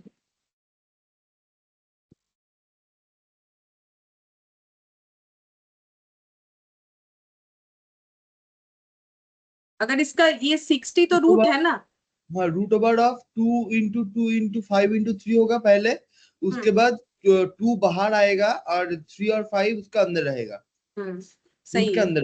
हाँ, तो ये होता है 2 इंटू रूट ओवर ऑफ 15 हो जाएगा, 3 और 5 अंदर रहने से 2 रूट 15 हो जाएगा। तो रूट ओवर ऑफ 60 का मतलब होता है 2 इंटू रूट ओवर ऑफ 15, क्योंकि ये हम लोग ऑलरेडी इंडिसेस में पढ़ चुके हैं कि यहाँ पर देखो ये स्क्वायर रूट का मतलब यहाँ पर कुछ नहीं है, मतलब 2 है, तो हम लोग दो वैल्यूज को आउट कर सकते हैं जो कि सेम पेयर में है। जैसे दो 2 है, दो 3 है, तो यहाँ पर दो 2 था तो 2 आउट कर दिया, और ये 5 इंटू 3 15 रूट में हो जाएगा।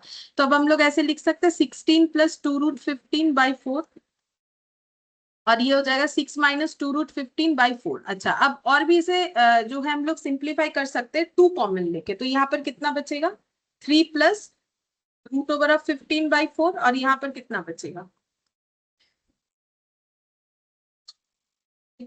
ये 3 हो जाएगा। तो फिर अब ये 2 और ये 2 कैंसिल हो जाएगा, तो कितना होगा,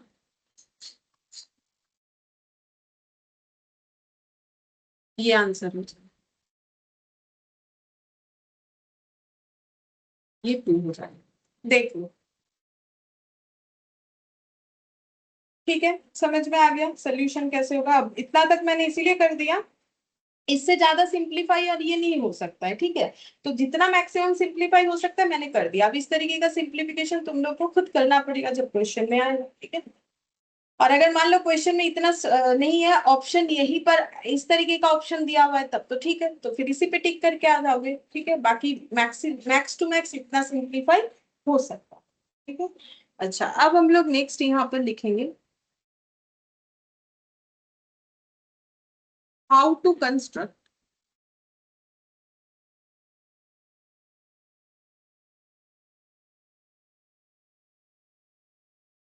quadratic equation.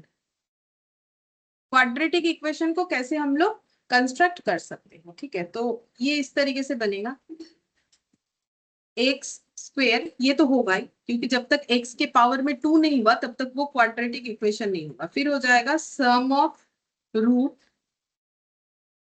Into x plus product of root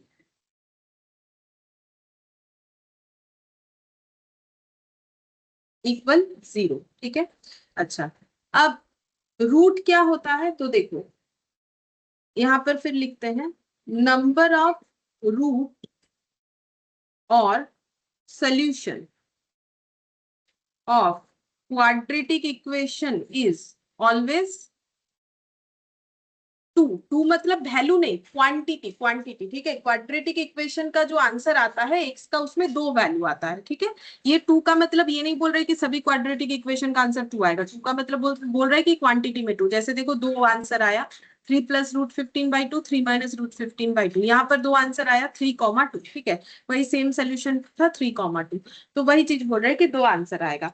और इसको मैथ्स में अल्फा कॉमा बीटा से जाना जाता है, ठीक है। क्वाड्रेटिक इक्वेशन के 2 रूट्स का नाम दिया गया है, एक रूट को अल्फा, दूसरे रूट को बीटा बोला जाता है। तो यहाँ पर लिखा हुआ है सम ऑफ रूट, तो सम ऑफ रूट कैसे लिखेंगे, अल्फा प्लस बीटा हो जाएगा, क्योंकि अगर 2 रूट मेरा अल्फा और बीटा है तो sum of root alpha plus beta हो जाएगा। और प्रोडक्ट ऑफ रूट कितना हो जाएगा, अल्फा इंटू बीटा हो जाएगा, ठीक है।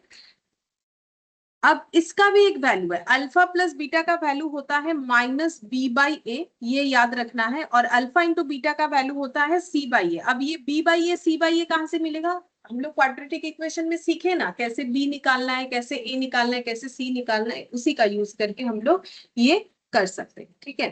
तो अब हम लोग यहाँ पर एक एग्जाम्पल लेते हैं सबसे पहले, ठीक है। ये जो लिखा है इस पे एक एग्जाम्पल। अच्छा, तो मेरा इक्वेशन कुछ ऐसा बन जाएगा, एक्स का square minus sum of root का मतलब alpha plus beta into X, और प्रोडक्ट ऑफ रूट का मतलब alpha beta equal to C. लेकिन मेन ये याद रखना है, हम तो इसी तरीके से याद रखते हैं, ठीक है। तुम लोग को जैसा ठीक लगे कर सकते हो। हम सम ऑफ रूट और प्रोडक्ट ऑफ रूट इस तरीके से याद रखते हैं, sum of root into X और product of root.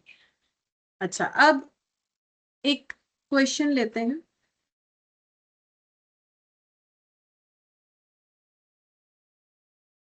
X square minus 5x plus 6 equal to 0, ठीक है।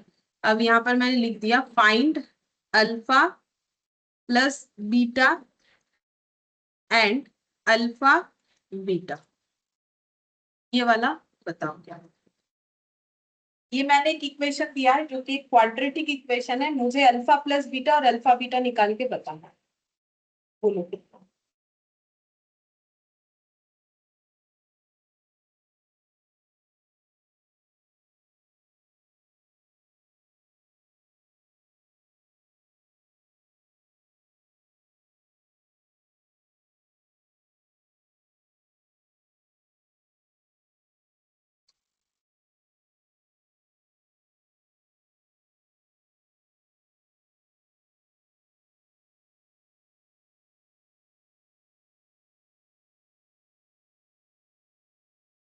Alpha into beta 6/1. Alpha into beta 6/1। 6/1 मतलब 6 होगा ना, और अल्फा प्लस बीटा 5. तो सबसे पहले अल्फा बीटा निकालने के लिए मुझे ए बी सी निकाल लेना चाहिए। ये देखो फॉर्मूला यहाँ दिख रहा है, तो ए हो जाएगा +1, बी हो जाएगा -5 और सी हो जाएगा +6। अब मुझे निकालना है alpha plus beta. Alpha plus beta ये हमें याद कर लेना है, फॉर्मूला -b/a होता है।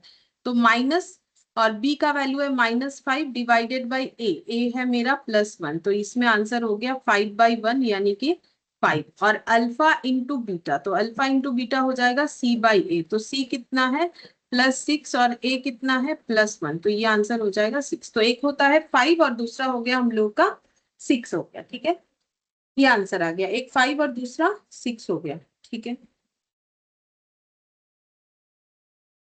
अच्छा अब दूसरा एक और एग्जांपल देते हैं। मान लो ऐसे दिया हुआ है कि alpha 9 beta 7 then find quadratic equation, ये दे दिया मैंने। तो बोलो क्वाड्रेटिक इक्वेशन कितना होगा अगर अल्फा इतना है बीटा इतना है।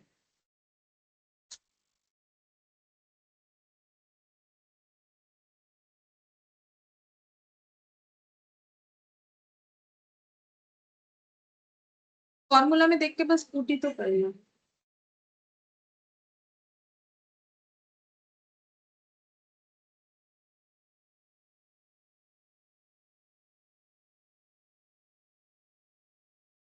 How to construct quadratic equation लिखा हुआ, ये तो 2 सेकंड का काम है।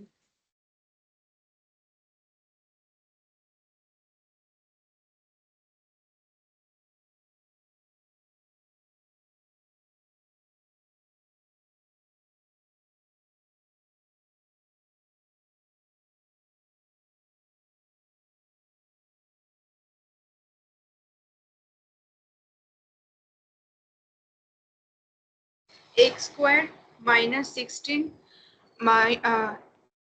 plus 63. -16x + 63 = 0।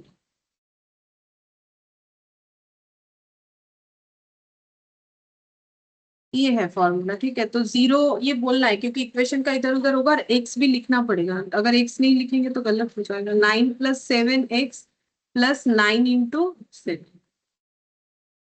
कहाँ से लिखा मैंने, ऑलरेडी लिखवा दिया मैंने कि कैसे क्वाड्रेटिक इक्वेशन कंस्ट्रक्ट होता है, और उसी पे मैंने 2 छोटा छोटा क्वेश्चन दिया। तो 9 और 7 का एडिशन करने से 16 हो जाता है, 16x + 9 × 7 63 होगा, 63 = 0। बस इतना करना था और कुछ भी नहीं। ठीक है, इतना ही सिंपल था। अच्छा अब हम लोग पढ़ेंगे कि नेचर ऑफ रूट्स। ठीक है, nature of roots, nature of roots. अब ये क्या चीज है, पहला बात है रूट्स का मतलब तुम लोग को याद है क्वाड्रेटिक इक्वेशन के स्टार्टिंग में या फिर नॉर्मल इक्वेशन के स्टार्टिंग में मैंने बोला रूट्स का मतलब होता है जो आंसर आता है, अभी भी लिखा है रूट। ठीक है, रूट मतलब एक इक्वेशन का जो सोल्यूशन होगा, जैसे ये दो रूट है। ठीक है, या फिर आंसर, जो तुम लोग आंसर बोलते हो कि एक्स का आंसर 3, 2, 5, 7 जो भी है, तो दैट इज कॉल्ड रूट। ठीक है, ये मैंने पहले भी बोला हुआ, रूट आंसर सोल्यूशन जो भी बोलो। तो रूट का नेचर क्या होगा वो हमें फाइंड आउट करना है। तो हम लोग किस बेसिस पे फाइंड आउट करेंगे, श्रीधर आचार्य वाले फॉर्मूले के बेसिस पे। तो श्रीधर आचार्य का फॉर्मूला कुछ ऐसा है। ठीक है, तो इसमें रूट का नेचर फाइंड आउट करने के लिए हमें क्या यूज करना पड़ेगा, b² - 4ac का जो रूट है, इसके बेसिस पे हम लोग फाइंड आउट करेंगे कि रूट का नेचर क्या होता है, और इसको बोला जाता है डिस्क्रिमिनेंट। इसे बोला जाता है डिस्क्रिमिनेंट। इसके बेसिस पे हमें आइडेंटिफाई करना है कि रूट का नेचर क्या होगा। तो इसका पूरा एक टेबल है जो हम लिखवा देते हैं, फिर उसके बाद छोटे छोटे एग्जाम्पल से समझाएंगे। तो B square minus 4ac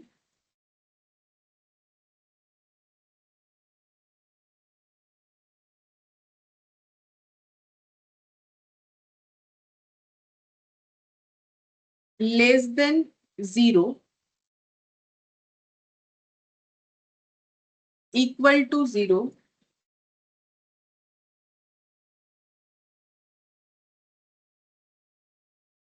more than 0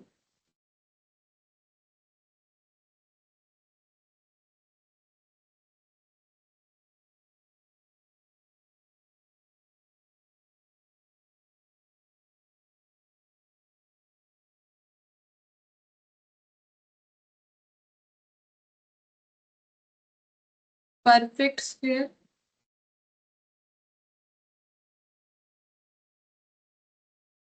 not perfect square।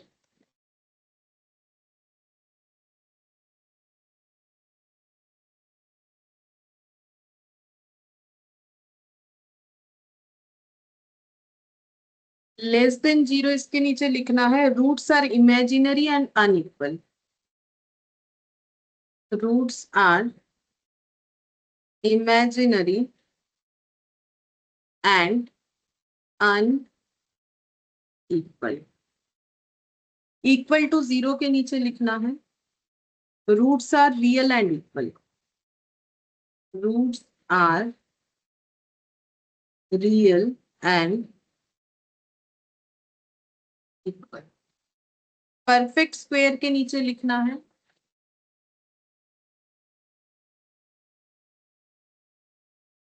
Roots are real unequal and rational. Roots are real unequal and rational। और नॉट परफेक्ट स्क्वायर के नीचे लिखना है roots are real unequal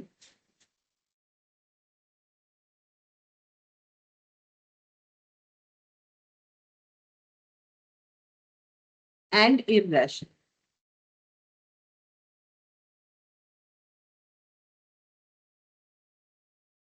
irrational RATIONA।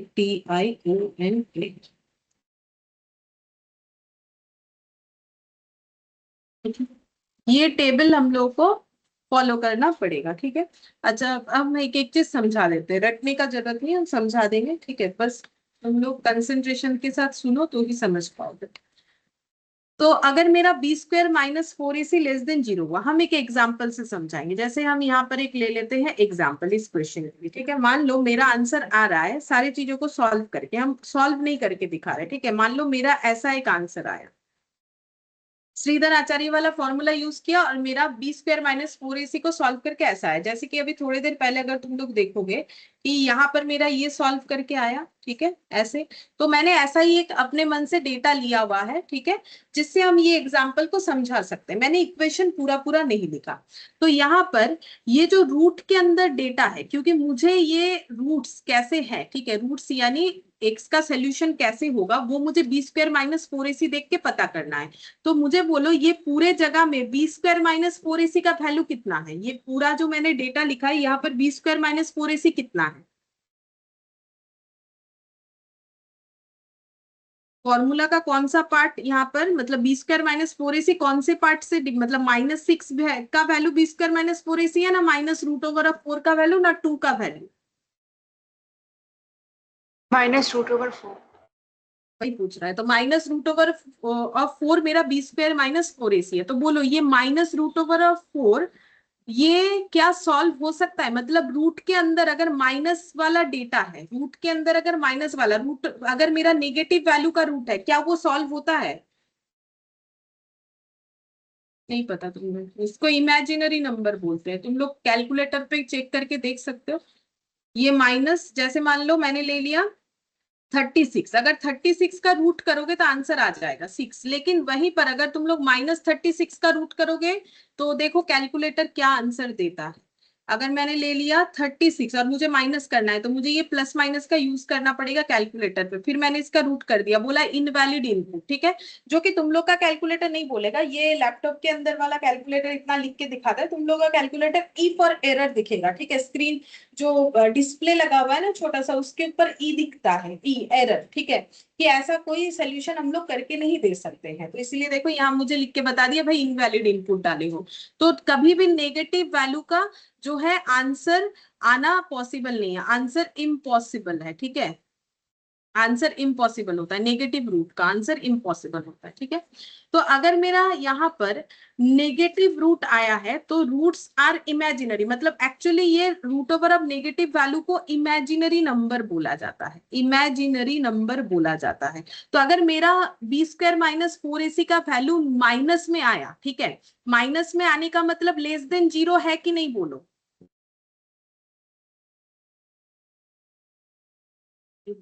Yes, ma'am. Yes B ma'am. Square minus 4ac का value अगर less than 0 है तो answer किस में आ रहा है, नेगेटिव में आ रहा है। बी स्क्वायर माइनस 4ac का वैल्यू, इसका मतलब कैसे आएगा, नेगेटिव में आ रहा है, ठीक है। अब क्योंकि ये रूट यूज करता है तो रूट ओवर ऑफ नेगेटिव मेरा इमेजिनरी वैल्यू होता है, ठीक है, और जिसका कोई आंसर नहीं होता है, आंसर इम्पॉसिबल होता है, ठीक है। तो अगर लेस देन 0 हुआ मेरा बी स्क्वायर, ये देखो टेबल कैसे रीड करना है, बी स्क्वायर माइनस 4ac का वैल्यू अगर लेस देन 0 हुआ तो रूट्स का आंसर क्या होगा, तो बोल रहा है रूट्स इमेजिनरी होगा। क्यों, क्योंकि ये एक इमेजिनरी नंबर है। तो फिर इसका मतलब हम लोग -6 के साथ ना तो प्लस रूट ओवर ऑफ -4 को ऐड कर सकते हैं, ना तो -6 के साथ रूट ओवर ऑफ -4 का कोई वैल्यू को माइनस कर सकते हैं, क्योंकि कोई वैल्यू प्रोड्यूस ही नहीं होगा। तो इस ऐसा अगर कंडीशन होता है तो एक्स का जो भी दो वैल्यूज आएगा, जिसको हम लोग मैथमेटिकल टर्म में रूट बोलते हैं, ठीक है, तो वो रूट्स क्या हो जाएगा, इमेजिनरी। क्यों, क्योंकि इमेजिनरी हो रहा है because of this situation, roots are imaginary and unequal. Unequal क्यों होगा, क्योंकि ये +6 करने से जो आंसर आएगा -6 करने से अलग आंसर आएगा, तो इसका मतलब दोनों रूट का आंसर एक नहीं होगा, मतलब अलग अलग होगा, अनइक्वल होगा, ठीक है, अनइक्वल होगा, मतलब ये ऐड नहीं कर सकते हो, वो बात अलग है। लेकिन इतना तो हम लोग बोल ही सकते हैं ना कि देखो ये सेम है, ये भी सेम है, ये भी सेम है, ये भी सेम है, लेकिन यहाँ प्लस करना है इस डेटा को और यहाँ माइनस करना है, तो इसका मतलब आंसर अलग है। इन दोनों का आंसर भले ही ये सॉल्व करने के लिए केपेबल नहीं है डेटा, बट आंसर तो अलग अलग है ना, मतलब this is a different number, this is a different number, ठीक है। जैसे -6 + 2 डिवाइडेड बाई 2 और -6 - 2 डिवाइडेड बाई 2, अब ये हम लोग कैलकुलेट कर सकते हैं, वो बात अलग है कि ये -4/2 हो जाएगा, ये -8/2 हो जाएगा, जो कि ये केपेबल नहीं है। लेकिन जब किसी डेटा सेम यहाँ सेम है, यहाँ सेम है, लेकिन यहाँ +2 है या -2 है, यानी दो डिफरेंट वैल्यूज हमें प्रोड्यूस करके दे रहा है, तो इससे ये पता चलता है। ऐसे करके याद रखना है। देखो हम तो पूरा अपना कोशिश करें, बट तुम लोग को भी एफर्ट लगाना है, ठीक है। नॉर्मली लोग बहुत ही आसानी से ये समझते हैं, ठीक है, कि कैसे करके होगा, अगर कंसेंट्रेशन के साथ सुनोगे और मेरे साथ अगर पार्टिसिपेट करोगे। अगर नहीं करोगे तो हम क्या कर सकते हैं। देखो यहाँ पर बोला है लेस देन 0, तो बी स्क्वायर माइनस 4ac अगर 0 से भी कम हुआ, मतलब दिमाग में चलना चाहिए कि भाई नेगेटिव वैल्यू, तो नेगेटिव वैल्यू, अब बी स्क्वायर माइनस 4ac कौन सा है, ये वाला है, तो अगर ये वाला डेटा मेरा नेगेटिव वैल्यू प्रोड्यूस कर रहा है तो वो एक इमेजिनरी नंबर हो जाएगा, तो रूट्स भी इमेजिनरी होगा, ठीक है। और रूट्स अनइक्वल होगा, क्यों, क्योंकि प्लस माइनस है सामने, तो -6 मतलब जो भी वैल्यू है प्लस माइनस करेंगे उसमें, तो मेरा दो अलग अलग आंसर आएगा। हर जगह पे अनइक्वली तुम लोग को ज्यादा दिखेगा ये, ठीक है, सिर्फ एक ही जगह पे इक्वल दिखेगा, बाकी सब जगह पे रूट्स अनइक्वली होगा। क्यों अनइक्वल होगा, क्योंकि ये सामने वाला डेटा एक बार सेकंड वाले डेटा के साथ प्लस होता है और एक बार माइनस होता है, तो दो डिफरेंट वैल्यूज ऑलवेज देगा, सिवाय एक बार जब हमारा ये रूट्स इक्वल होगा। कब रूट्स इक्वल होगा वो देखो, रूट्स इक्वल कब होगा, हम उसका एक एग्जांपल ले रहे हैं, ठीक है। जैसे मैंने कुछ इस तरीके का एग्जांपल ले लिया, like -6 plus minus root over of 24 - 24 आ गया सपोज, ठीक है, और यहां मैंने नीचे लिख दिया 3, ठीक है। अब मुझे बोलो यहाँ पर x का दो वैल्यू क्या आएगा, पहला बात है, इसके बाद सेकंड स्टेप क्या हो जाएगा, रूट ओवर ऑफ 24 - 24 कितना होता है, 0. 0। तो इसके बाद आंसर क्या आएगा, -6 + 0/3 -6 -0/3, तो कितना आंसर आ जाएगा दोनों ही केस में? -2 क्योंकि जीरो के साथ एडलेस करने से थोड़ा ना कोई फर्क पड़ता है। तो अब मुझे बोलो यहाँ पर b² - 4ac कितना आया, बोलो b² - 4ac कितना आया, मेरे एग्जाम्पल के अकॉर्डिंग b² - 4ac कितना आया?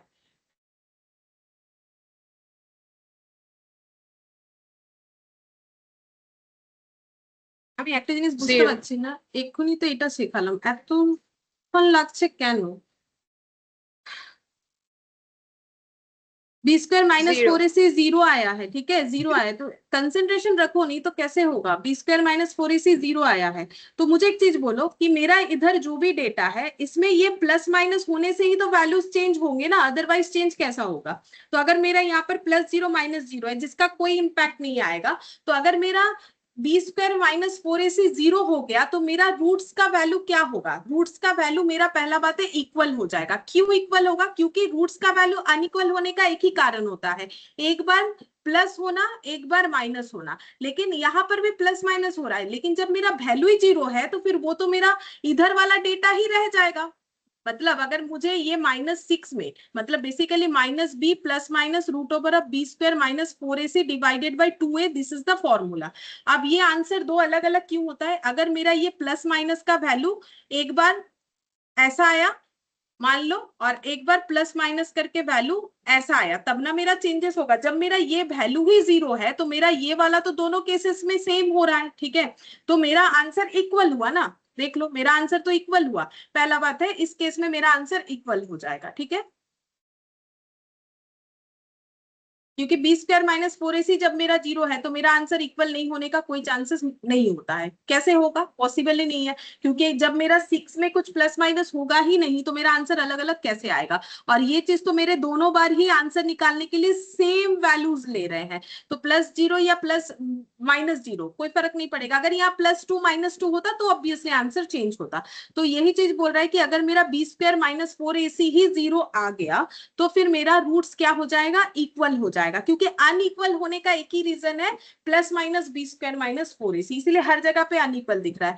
और रूट्स रियल होगा, रियल नंबर का मतलब है कोई इमेजिनरी नंबर नहीं होगा। अब इमेजिनरी नंबर कब होता है? जब रूट के अंदर कोई नेगेटिव नंबर होता है। जब मेरा रूट के अंदर का नंबर ही जीरो होने वाला है तो फिर ये इमेजिनरी नहीं होकर रियल ही होगा। बोलो समझ में आ गया? Yes, ma'am. इससे ज्यादा इसमें हम और कुछ नहीं बोल पाएंगे, ठीक है। अब नेक्स्ट ये परफेक्ट स्क्वायर वाला देखते हैं। मान लो मेरा कुछ एग्जांपल ऐसे आ रहा है, 24 ± √36 डिवाइडेड बाई 2, ठीक है। तो सबसे पहले मुझे एक चीज बोलो, यहाँ पर b² - 4ac का आंसर कितना है? सबसे पहले मुझे ये बताओ। √36. तो क्या ये एक परफेक्ट स्क्वायर है? परफेक्ट स्क्वायर पता होता है? 6². 6 স্কয়ার নয়, 6 হয়, 6 এর স্কয়ার 36 হয়, কিন্তু √36 6 হয়, 6 স্কয়ার হয় না। যেমন √4 কি 2 এর স্কয়ার হয়? 2 হয়। तो ये हो गया 24 ± 6 2। तो पहले बोलो इसमें क्या मेरा दो तरीके का आंसर आएगा कि एक ही तरीके का आंसर आएगा? मतलब इसको अगर हम आगे सॉल्व करें तो ये देख के तुम लोग को क्या लग रहा है कि आंसर एक ही जैसा आएगा दोनों आंसर, या फिर अलग अलग आएगा? না ম্যাম দুটো আসবে। दो अलग अलग आएगा। क्यों अलग अलग आएगा? उसका रीजन क्या है? 24 + 6 হবে একটা, 24 - 6 হবে। -6 হবে, ठीक है, तो इसीलिए अलग आएगा। तो इसका मतलब रूट्स अनइक्वल होगा, पहला बात है, ठीक है, अनइक्वल होगा। तो यहाँ पर हम लिखते हैं 24 + 6/2, 24 - 6/2, ठीक है। तो यहाँ पर देख लो अलग आएगा, उसका प्रूव हो जा रहा है। यहाँ पर 24 - 6 करने से হবে कितना आता है? 15 18। আর 9 হবে। है 15 और 6 9 हो, 9 तो 9 ये हाँ 15 और 9 हो गया। तो अगर मेरा b² - ac परफेक्ट स्क्वायर हुआ, b² - 4ac अगर परफेक्ट स्क्वायर हुआ तो रूट्स यानी x का आंसर क्या हुआ? पहला बात है दोनों अनइक्वल आंसर हुआ, ठीक है, दोनों रियल आंसर होगा। रियल होगा ही होगा, क्यों? क्योंकि इमेजिनरी तब होगा ना जब ये वाला मेरा समथिंग नेगेटिव होगा। तो अगर कोई परफेक्ट स्क्वायर है तो वो तो नेगेटिव हो नहीं सकता है, ठीक है। तो एक चीज ये भी तुम लोग को हर एक जगह पे कॉमन मिल जाएगा। क्या मिलेगा बोलो तो? अगर तुम लोग देखोगे तो तुम लोग चेक करके देखो, रूट्स यहाँ पर देखो रियल इक्वल, ठीक है। ये रियल और इक्वल, ये देखो रूट्स रियल, ये तुम लोग को मैक्सिमम जगह पे मिलेगा, रियल और रियल। सिर्फ रियल नहीं मिलके इमेजिनरी कहाँ मिलेगा, जहां पर ये वाला डेटा मेरा नेगेटिव है। तो ये सब पॉइंट समझने वाला है, ठीक है। हर एक चीज रट के नहीं होता है, जितना हायर क्लास में जाओगे रट के कुछ नहीं होने वाला, ठीक है। तो अगर समझोगे तो ही एग्जाम में आंसर दे पाओगे, अदरवाइज तुक्का लगा के कभी ठीक हो सकता है, वो बात अलग है, लेकिन बहुत ज्यादा ठीक होने का कोई चांसेस नहीं होगा। अब अनइक्वल क्यों होगा? अनइक्वल क्यों होगा? क्योंकि जब मेरा प्लस माइनस आएगा तो अनइक्वल होगा। तो एकमात्र परफेक्ट स्क्वायर में ही मेरा इक्वल होगा, बाकी हर जगह पे देखो अनइक्वल होगा। क्यों? क्योंकि मेरा ये पोर्शन ही तो मुझे इक्वल या अनइक्वल डिसाइड करने के लिए हेल्प करता है। अगर ये पोर्शन ही मेरा जीरो होके हट गया तो फिर मेरा हर जगह पे आंसर क्या आ जाएगा? ये इक्वल आएगा। और जहां नहीं हट रहा है वहां हर जगह पे अनइक्वल आएगा। तो ये सारी चीज अगर समझोगे तो ही कर सकते हो, नहीं तो रट के नहीं हो पाएगा, ठीक है। फिर ये देखो रूट्स आर रियल, ये रियल नंबर आएगा, क्योंकि इमेजिनरी आने का कोई चांसेस नहीं है, बिकॉज ये वाला मेरा कोई नेगेटिव वैल्यू नहीं हो रहा है। रूट्स अनइक्वल होगा, क्यों? क्योंकि ये वाला वैल्यू मेरा जीरो भी नहीं हो रहा है, ठीक है। तो रूट्स मेरा अनइक्वल होगा, क्योंकि एक बार ऐड करने से अलग आंसर प्रोड्यूस होगा, एक बार लेस करने से अलग आंसर प्रोड्यूस होगा। दूसरा बात है, ये नंबर मेरा रैशनल भी हो सकता है, ठीक है। रैशनल होगा, हो सकता है नहीं, रैशनल होगा। अब रैशनल होने का मतलब क्या हो जाता है? रैशनल और इरैशनल पता है क्या होता है? रैशनल नंबर और इरैशनल नंबर पता है क्या? कोई भी आइडिया? देखो, रैशनल नंबर का मतलब होता है जिस डेटा को हम लोग पी बाई क्यू फॉर्म में प्रेजेंट कर सकते हैं। Present can be present in P by Q form, ऐसे लिख देते हैं, ठीक है। Can be present in P by Q form. लेकिन इरैशनल का मतलब क्या होता है?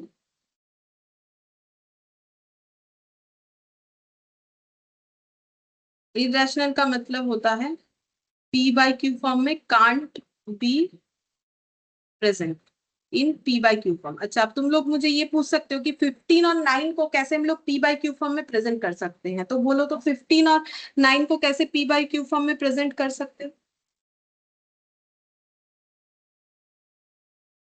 15 को क्या लिख सकते हैं? 2 को हम लोग क्या बोल सकते हैं? 1 को हम लोग क्या बोल सकते हैं? 1 को 1 बाई 1 बोला जाता है, 2 को 2 बाई 1 बोल सकते हैं, वैसे ही 15 को क्या बोल सकते हैं?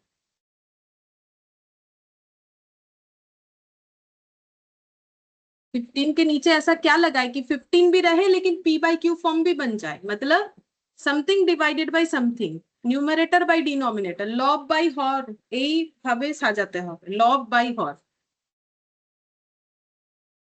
15/1। 15/1 और 9/1, ठीक है, ये कर सकते हैं। इसी को हम लोग बोलते हैं रैशनल नंबर, जिस नंबर को हम लोग পি বাই কিউ यानी লব বাই হর, বা যেটাকে মানে বাংলাতে লব বাই হর और इंग्लिश যেটাকে বলে न्यूमरेटर बाय डिनोमिनेटर फॉर्म में हम लोग इसे अरेंज कर सकते हैं। अगर नहीं कर पाएंगे तो उसे इरेशनल बोलेंगे। जैसे कि अभी हम एक एग्जांपल लेंगे तो तुम लोग समझ जाओगे इरेशनल वाला पॉइंट, ठीक है। तो नॉट ए परफेक्ट स्क्वायर होने से इरेशनल हो जाएगा। मतलब ये एग्जांपल लेते हैं, देखो ले लिया मैंने यहाँ पर एक एग्जांपल, यहाँ पर मैंने लिया 24 plus minus root over of 37 divided by मैंने 2 ले लिया। अब ये कितना हो जाएगा? 24 प्लस रूट ओवर ऑफ 37/2 और 24 माइनस रूट ओवर ऑफ 37/2, ठीक है। तो सबसे पहले रूट्स देखो क्या आया? अनइक्वल आया। अनइक्वल आएगा क्योंकि जब मेरा ये चीज एग्जिस्ट कर रहा है तो अनइक्वल ही आएगा। ये जब जीरो हो जाएगा सिर्फ तब, सिर्फ और सिर्फ तभी वो इक्वल होगा, अदरवाइज कभी नहीं हो सकता है। अच्छा, अब दूसरा बात ये है कि एक अनइक्वल हो गया, ठीक है। पहला कंडीशन यहां से मैंने ये समझा दिया। फिर उसके बाद ये रियल नंबर भी देगा, तो ये रियल नंबर है। इमेजिनरी तब होता है जब इसके अंदर कोई नेगेटिव वैल्यू होगा, तो नेगेटिव वैल्यू तो नहीं आ रहा है। नेगेटिव होने का मतलब b² - 4ac लेस देन 0 होने से होगा, तो लेस देन 0 नहीं है, परफेक्ट स्क्वायर नहीं है बस, ठीक है। तो अब ये 24, अब मुझे बोलो रूट ओवर ऑफ 37 करके मुझे बताओ कितना आता है। हम भी कर रहे हैं, तुम लोग भी करके मुझे बताओ रूट ओवर ऑफ 37 कितना आता है।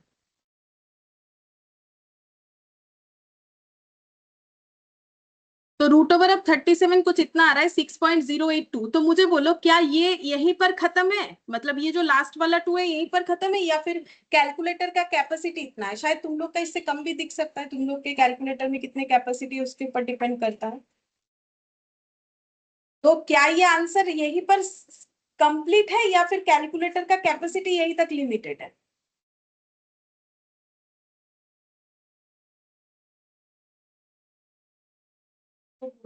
मैम ये तो ही देखी है। ऐसा? अच्छा मुझे एक चीज बोलो, नहीं 1 नहीं डिवाइडेड बाई नहीं, मैम 3। हेलो। হ্যাঁ বলো। হ্যাঁ ম্যাম, এটা এত দূর নেই, এর পরেও e⁻−18 পর্যন্ত আছে, মানে অনেক আমাদের কিছু হতে পারে, যেটা আমরা এখানে ক্যালকুলেটর তো একটা लिमिटेशन আছে, এর থেকে বেশি ও দেখাতে পারবে না। যেমন ধরো 1/3, ठीक है, अगर इसका डिवाइड करोगे तो 0, ठीक है, तो ये कितना हो जाएगा 339, फिर कितना आ गया 1, फिर 0, फिर 339। তো এর মাথায় এরকম একটা লাগানো হয়, এটাকে কি বলে বাংলাতে? পৌনঃপুনিক বলে। ये 0.3, हाँ, ये लगाने का मतलब ये 3 चलता ही जाएगा अनलिमिटेड टाइम तक, ठीक है। तो इसका मतलब जब रूट ओवर ऑफ 37 है इसका सोल्यूशन चलता ही जाएगा। तो जो डेटा चलता ही जाएगा, अब मान लो मुझे कुछ यहाँ पर ऐड करने के लिए डेटा लिखना है, तो मुझे कितना लिखना चाहिए? तो हम 2 घर 3 घर जितना लेना चाहते हैं। जैसे रूट ओवर ऑफ 37 करने से मेरा आया 6.08, तो हम कितना ले सकते हैं? मैक्सिमम 4 डिजिट ले लेंगे पॉइंट के बाद, या 2 डिजिट ले सकते हैं। तो अगर हम ऐसा ले लेते हैं 6.08, ठीक है, मान लो कि हम ऐसा ले रहे हैं 6.08, तो क्या ये सही लिया मैंने या फिर अप्रोक्सीमेशन पे लिया? अप्रोक्सीमेशन लिया मैम। ठीक है, तो अगर मैंने अप्रोक्सीमेशन लिया तो इसमें जो आंसर आएगा ये पूरा पूरा अप्रोक्सीमेशन पे आंसर आएगा, ठीक है। इसका आंसर हो जाएगा 30.08/2, ये भी अप्रोक्सीमेशन है, ठीक है। और ये हो जाएगा 24, ये मेरा आ जाएगा 17.92, ठीक है। अब ये भी अप्रोक्सीमेशन का आंसर है। फिर ये डिवाइड करने से आ जाएगा 15.04, ये भी अप्रोक्सीमेशन वाला आंसर है। और ये हो जाएगा 2 8 16 1996, ठीक है, ये भी अप्रोक्सीमेशन का आंसर है। तो अगर ये सभी मेरे अप्रोक्सीमेशन के आंसर है, तो क्या हम बोल सकते हैं कि 15.04 को अगर हम P बाई Q फॉर्म में लिखे तो 1504/100 ये सही है, क्योंकि ये तो मेरा अप्रोक्सीमेशन, इसके बाद तो और भी डेटा है। तो क्या हम लोग बोल सकते हैं कि ये मेरा रैशनल है कि इरैशनल?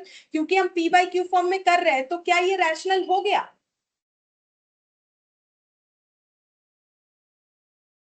क्योंकि मेरा 4 के बाद तो मैंने लिखा ही नहीं, और भी तो डिजिट होगा और वो कंटिन्यूएशन फॉर्म में जाएगा। तो क्या हम इसे P बाई Q फॉर्म में लिख सकते हैं? मुझे एक चीज बोलो।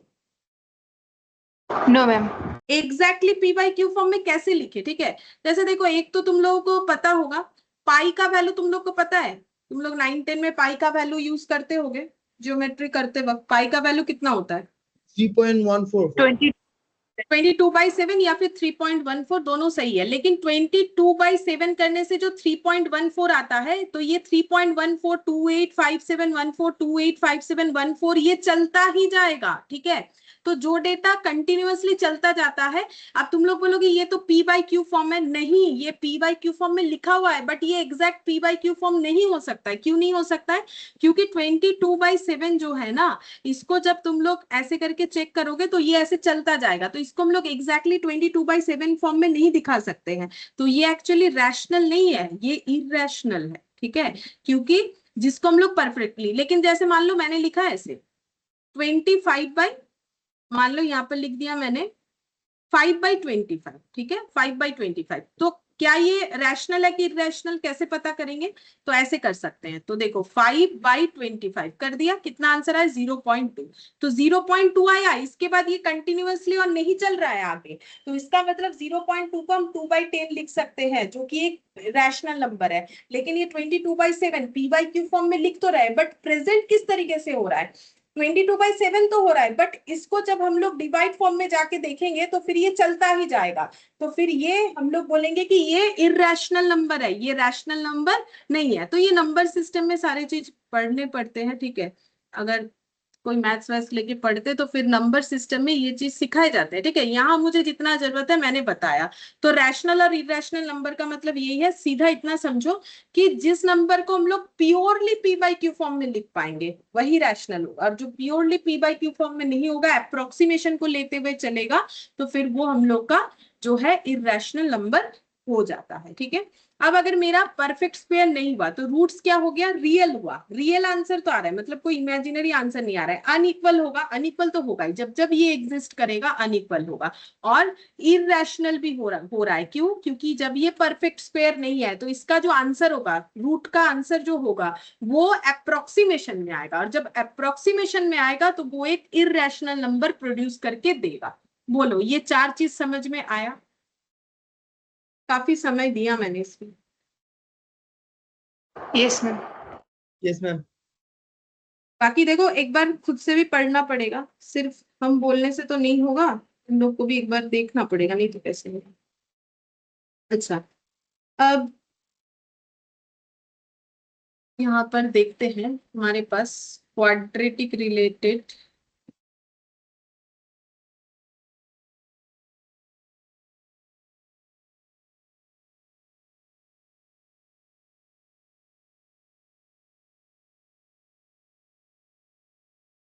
ये वाला, ये जो था ये मैंने समझा था।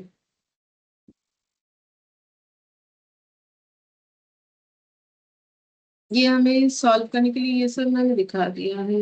हाँ चलो, ये कुछ क्वेश्चंस है, इसको सॉल्व करके बताओ तुम लोग कि आंसर क्या हो,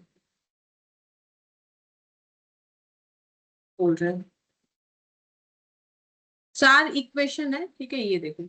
examine the nature of the roots of the following equation, अभी जो सीखा ना वही बताना है तुम लोग को, रूट्स का नेचर बताना है, ठीक है। तो एग्जाम्पल 2 कैसे बताओगे, चलो हम हेल्प करेंगे, लेकिन तुम लोग को अपना दिमाग लगाना है, एकदम ऐसे मुंह बंद करके बैठे रहोगे तो हम कैसे समझेंगे कि कुछ समझ में आ भी रहा है कि नहीं आ रहा है, ठीक है। ये दिया हुआ है पहला इक्वेशन, मुझे बताना है nature of root. Nature of root का मतलब रूट इक्वल होगा, अनइक्वल होगा, इमेजिनरी होगा, क्या होगा नहीं होगा। तो इसके लिए मुझे क्या निकालना चाहिए, बी स्क्वायर माइनस 4ac, ठीक है। तो तुम लोग बोलो इसका बी स्क्वायर माइनस 4ac कितना आएगा, तो उसके लिए सबसे पहले तुम लोग को एबीसी फाइंड आउट करना चाहिए। तो बोलो इस इक्वेशन का एबीसी कितना होगा। A1 B -8 और C 16 मतलब प्लस 6। हाँ, बी स्क्वायर माइनस 4ac फिर कितना हो जाएगा, बी स्क्वायर माइनस 4 इंटू ए इंटू सी, 64 माइनस 64। तो ये आंसर मेरा 0 आ गया। तो मुझे बोलो, अगर नहीं देख के, कॉपी नहीं देख के, अपना दिमाग लगा के बोलो कि अगर बी स्क्वायर माइनस 4ac मेरा 0 आ गया तो मेरा रूट्स कैसा होगा। तो देखो, अगर हम इसका आंसर निकालते, तुम लोग थोड़ा ऐसे अपने कॉपी में लिखो, minus B plus minus root over of B square minus 4ac divided by 2a, ये होता, ठीक है। अब चाहो तो तुम लोग पूरा लिख लो, माइनस बी कितना होगा, माइनस ऑफ -8, और ये तुम लोग निकाल चुके हो, ये 0 हो रहा है, ये हो गया 2 इंटू 1 यानी 2, तो 8 प्लस माइनस 0/2। अब मुझे बोलो कि रूट्स कैसे होंगे।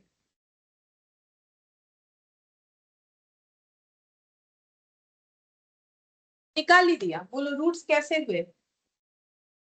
रियल एंड रियल और इक्वल। हाँ, ये तो सॉल्व करके हुआ, बट ये दिमाग में दौड़ाना चाहिए, दिमाग इतना तेज करना पड़ेगा, ठीक है। इतना समझने का कोशिश करो कि अगर ये मेरा 0 हुआ, ये मेरा 0 हुआ, तो मेरा प्लस माइनस वाला पोर्शन तो हट गया, ठीक है। तो फिर मेरा पहला बात है, रूट्स तो इक्वल बनेगा ही बनेगा, क्योंकि ये प्लस माइनस की वजह से ही तो अलग बनता है। तो रूट्स मेरा क्या हो जाएगा, रूट्स मेरा इक्वल हो जाएगा, ठीक है, रूट्स मेरा इक्वल हो जाएगा, ये कंफर्म, ठीक है। इसके अलावा और क्या कंडीशन फुलफिल होगा, रूट्स मेरा इक्वल हो गया और रियल, ठीक है, ये रियल नंबर है, तो रियल है कि इमेजिनरी वो बोलना चाहिए, तो रूट्स मेरा रियल हो गया। चलो फिर और एक क्वेश्चन, और दिमाग दौड़ाओ, ठीक है। 3x का square minus 8x plus 4 equal to 0, check कर लेते हैं, मुझे याद था, हाँ ठीक है। तो यहाँ से भी एबीसी बोलो। A3 B -8 और C 4।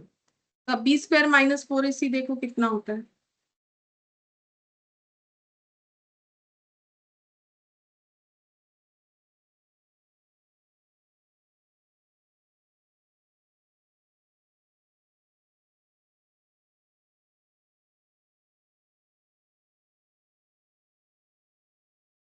सिक्सटीन, ठीक है। तो ये तो रूट होता है, तो मतलब ये रूट ओवर ऑफ 16 हुआ बेसिकली, ठीक है। ये तो रूट होता है ना, तो रूट के हिसाब से होता है, तो ये रूट के हिसाब से, ये भी रूट के हिसाब से, तो ये भी रूट के हिसाब से, तो ये आंसर कितना आ जाएगा, ये प्लस माइनस होता है, 4। प्लस माइनस 4 हो गया, ठीक है। अच्छा, तो इसमें जैसे लिख लेते हैं, ये रूट्स हमारा हुआ इक्वल और रियल, ठीक है। जब हम लोग का बी स्क्वायर माइनस 4ac क्या हो गया, इक्वल टू 0, और वही वही मैंने लिखवाया था। अब तुम लोग इसका मुझे बोलो क्या आंसर मुझे देना चाहिए, मतलब तुम लोग मुझे क्या आंसर दोगे। रियल और इक्वल होना चाहिए, लिख दिया मैंने रियल और इक्वल। अगर बी स्क्वायर माइनस 4ac 0 है तो यहाँ पर बी स्क्वायर माइनस 4ac क्या आया है, रूट ओवर ऑफ 16 क्या आया है, परफेक्ट रियल स्क्वायर। ये आया है परफेक्ट स्क्वायर, पहला बात, ठीक है। तो अगर परफेक्ट स्क्वायर आया तो मेरा आंसर क्या होगा, 4 होगा।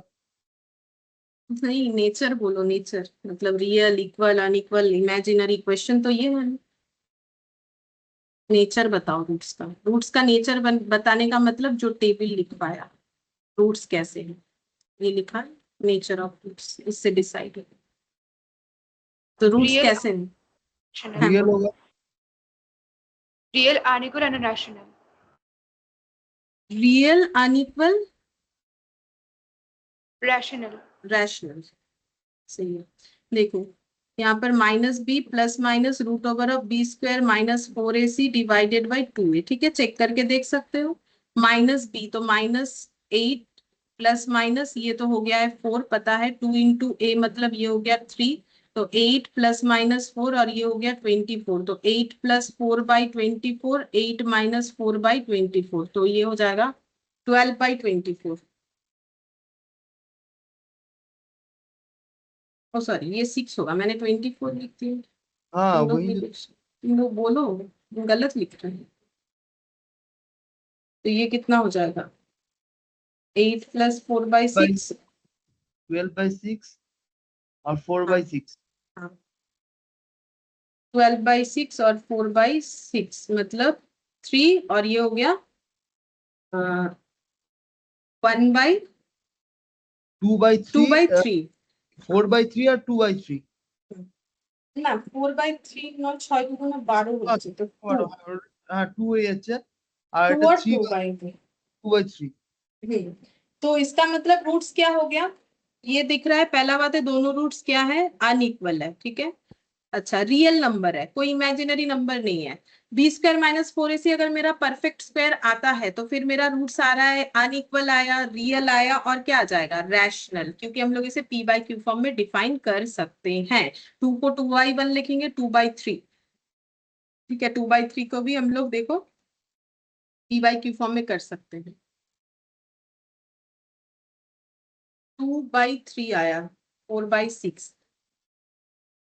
ये एक्चुअली दो तरीके का, एक्चुअली रैशनल इरेशनल पे बहुत सारा डिस्कशन है। रैशनल एक होता है कंटिन्यूअसली रैशनल, और एक होता है कंटिन्यूअस नहीं होता है वैसा रैशनल, जैसे 22/7 वो कंटिन्यूअसली रैशनल होता है। तो जो भी हो, मेरा आंसर अगर ये अप्रोक्सीमेशन आ जाता है, तुम लोग अभी इतना याद रखो, अगर मेरा सॉल्विंग में अप्रोक्सीमेशन आ गया तो उसे इरेशनल बोलना, और अगर अप्रोक्सीमेशन नहीं आया तो उसे रैशनल बोलना, ठीक है। जैसे देखो यहाँ पर अप्रोक्सीमेशन हमारा नहीं आया, ये 4 आया ना डायरेक्टली, तो फिर इसे तुम लोग रैशनल बोल सकते हो। बाकी इसमें और ज्यादा डिस्कशन का जरूरत नहीं, वो 2-3 तरीके का होता है, ठीक है। मतलब एक होता है कंटिन्यूअस रैशनल, एक होता है कंटिन्यूअस नहीं होता है वैसा रैशनल। जैसे ये वाला ना कंटिन्यूअस रैशनल हो जाएगा, ये देखो 2/3 करने से ना ये देखो 0.666 चलता ही जाएगा, ठीक है। तो फिर तुम लोग को लगेगा कि ये रैशनल कैसे हुआ, तो उस पर डिस्कशन है, जरूरत पड़ा तो नेक्स्ट क्लास में और भी बता देंगे।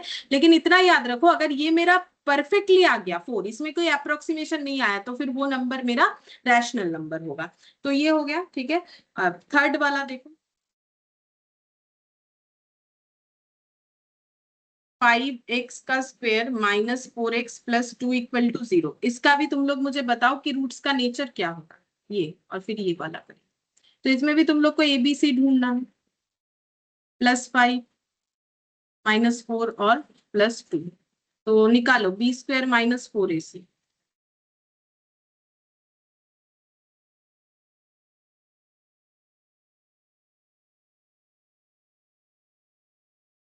16 - 40, ठीक किया है मैंने, ठीक ही तो किया है, तो कितना हो जाएगा, 24 हो रहा है ना, 34 नहीं। देख लो सही हुआ है कि नहीं यहाँ तक। तो अगर मेरा B square minus four a सी क्या आ गया, लेस देन जीरो, मेरा B square minus four a सी क्या आ गया, लेस देन जीरो, मतलब नेगेटिव में आ गया, इमेजिनरी आ गया, तो रूट्स क्या हो जाएगा, बोलो रूट्स क्या होगा। Imaginary. एक तो नहीं है, किसी भी जगह पे एक नेचर नहीं है, मोर देन वन नेचर है, इमेजिनरी के अलावा भी और भी कुछ होगा।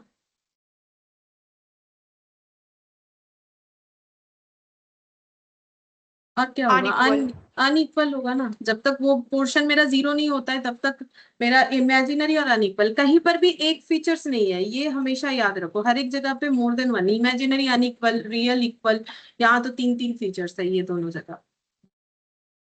बाकी तुम लोग पूरा सॉल्व करके चाहो तो देख सकते हो, जैसे कि कर लो सॉल्व, ठीक है, हमने करके दिखा देते हैं ये। Minus B plus minus root over of B square minus four a c divided by two a, ठीक है, तो माइनस बी तो minus of minus four, plus minus ये निकाल चुके हैं हम लोग, माइनस 24 है, और टू इंटू ए है 5, तो ये हो गया 4 plus minus root over of minus 24 divided by 10, तो आंसर आ जाएगा प्लस माइनस और 4 माइनस, तो दोनों अलग अलग आंसर प्रोड्यूस हो रहा है, दैट्स वाई अनइक्वल, और क्योंकि माइनस है रूट के अंदर तो इमेजिनरी, ठीक है। और एक है, और एक है यहाँ पर ये वाला fourth number, 2x square minus 6x minus 3,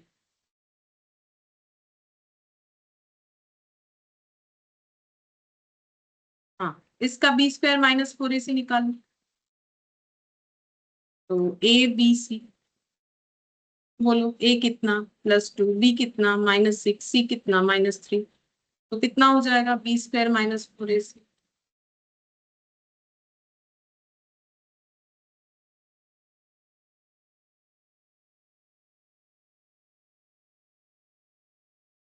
root over 20 6।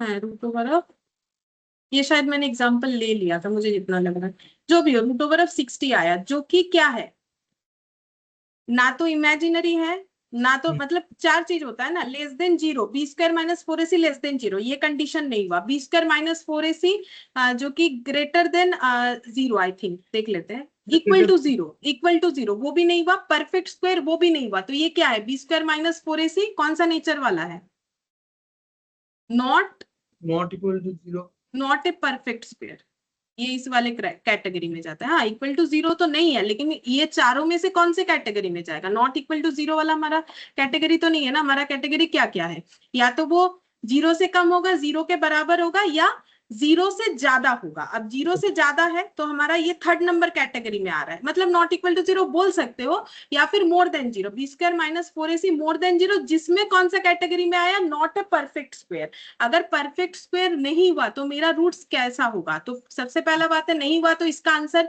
Point point करके चलता जाएगा, तो इसका आंसर इरेशनल होगा, और क्योंकि ये बचा हुआ है b square minus four a सी तो अनइक्वल भी होगा, सिंपल सा बात है, तो आंसर क्या हो जाएगा, अनइक्वल,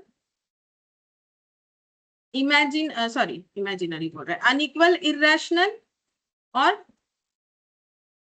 क्या होगा,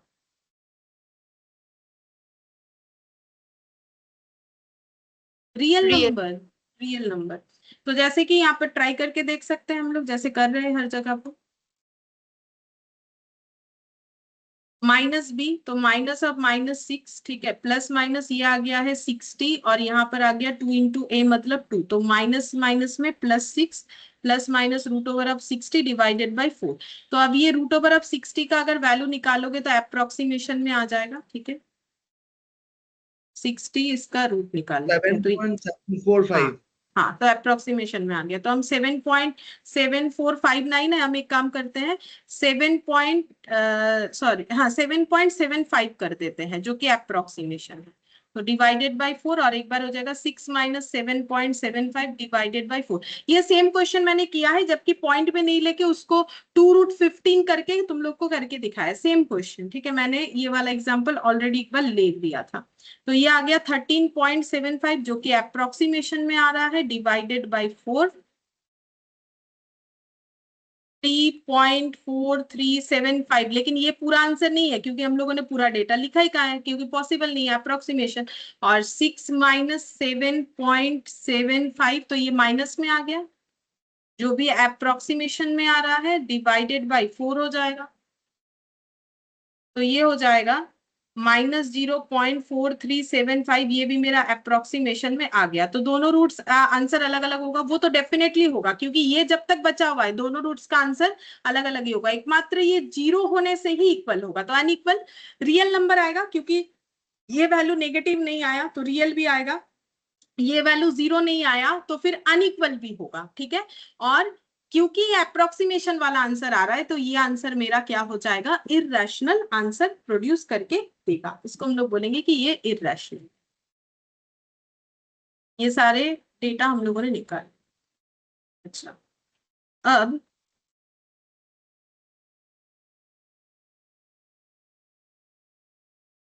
ये वाला देखो, if alpha and beta be the roots of x का square plus 7x plus 12, find the equation whose root are alpha plus beta square and alpha minus beta square, ठीक है।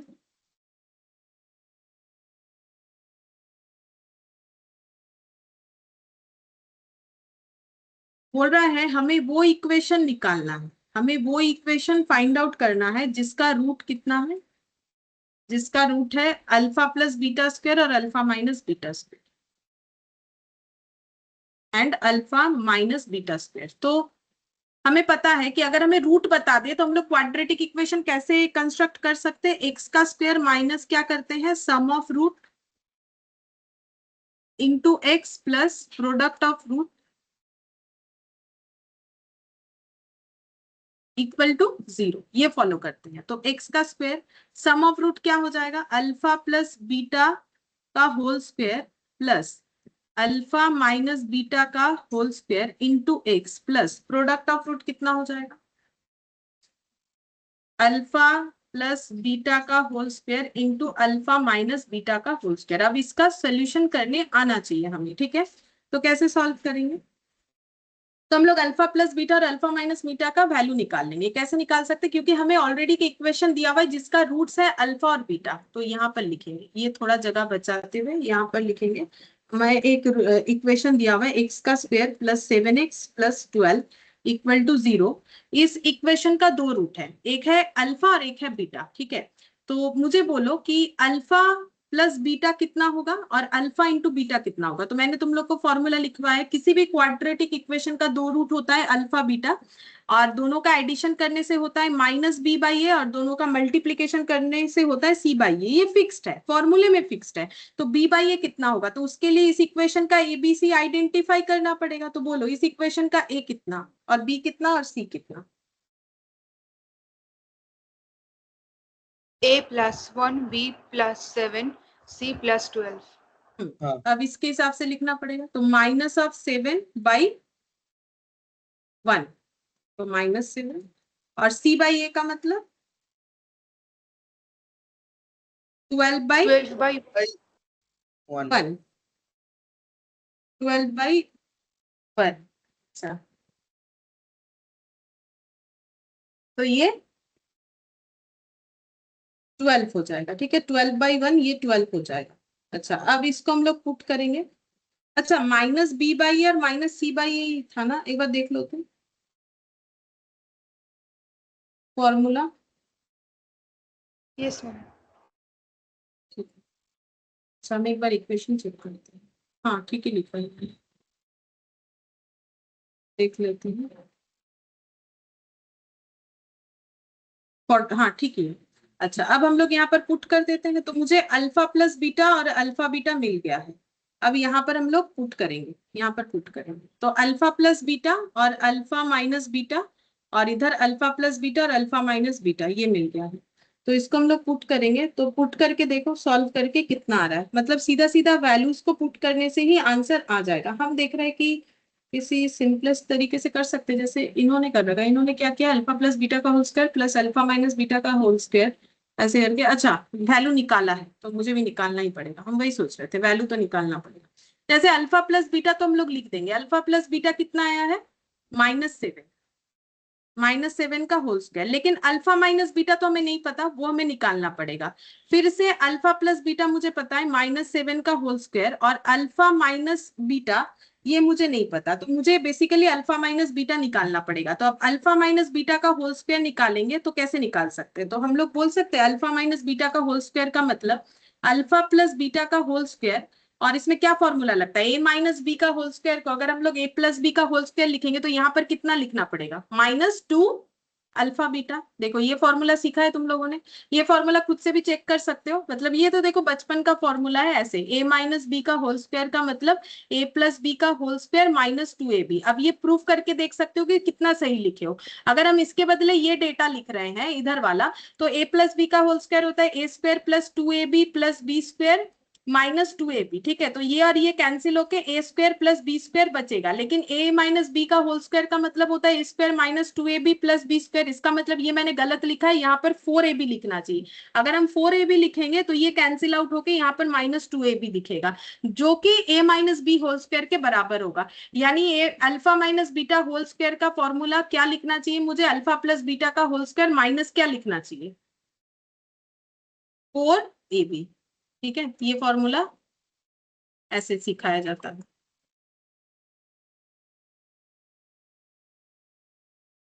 ये इस पे चेक करोगे तो इधर और इधर इक्वल होना चाहिए, फॉर्मूला रट के नहीं होता है, समझ के होता है।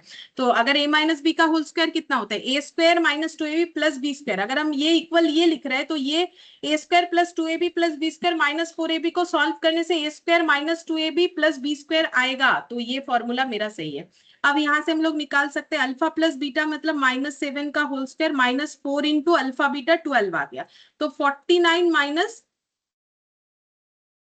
48, तो आंसर कितना आ गया 1। अल्फा माइनस बीटा का होल स्क्वायर का आंसर 1 आ गया, तो ये आंसर आ जा रहा है 1। ठीक है, अल्फा माइनस बीटा का होल स्क्वायर का ही आंसर 1 आ गया, और इधर भी हम लोग लिख देंगे 1। तो कितना आ जा रहा है देखते हैं, एक्स का square -49 plus 1 x plus 49 into 1 equal to 0।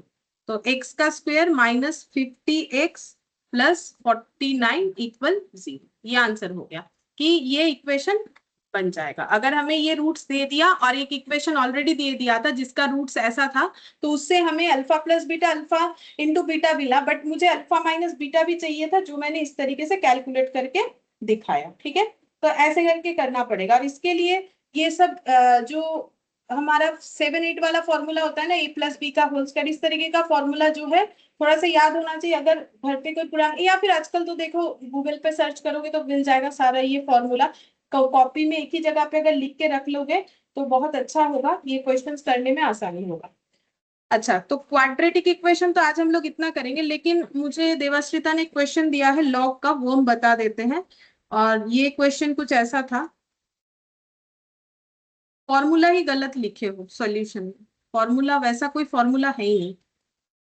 Find x ये है क्वेश्चन। ठीक है, तुमने जो सोल्यूशन किया है उसमें तुमने ऐसा लिखा हुआ है log 4, यहाँ पर लिखा है x का स्क्वायर प्लस x, फिर नीचे लिख दिया है ऐसा log 4 x plus 1 equal to 2।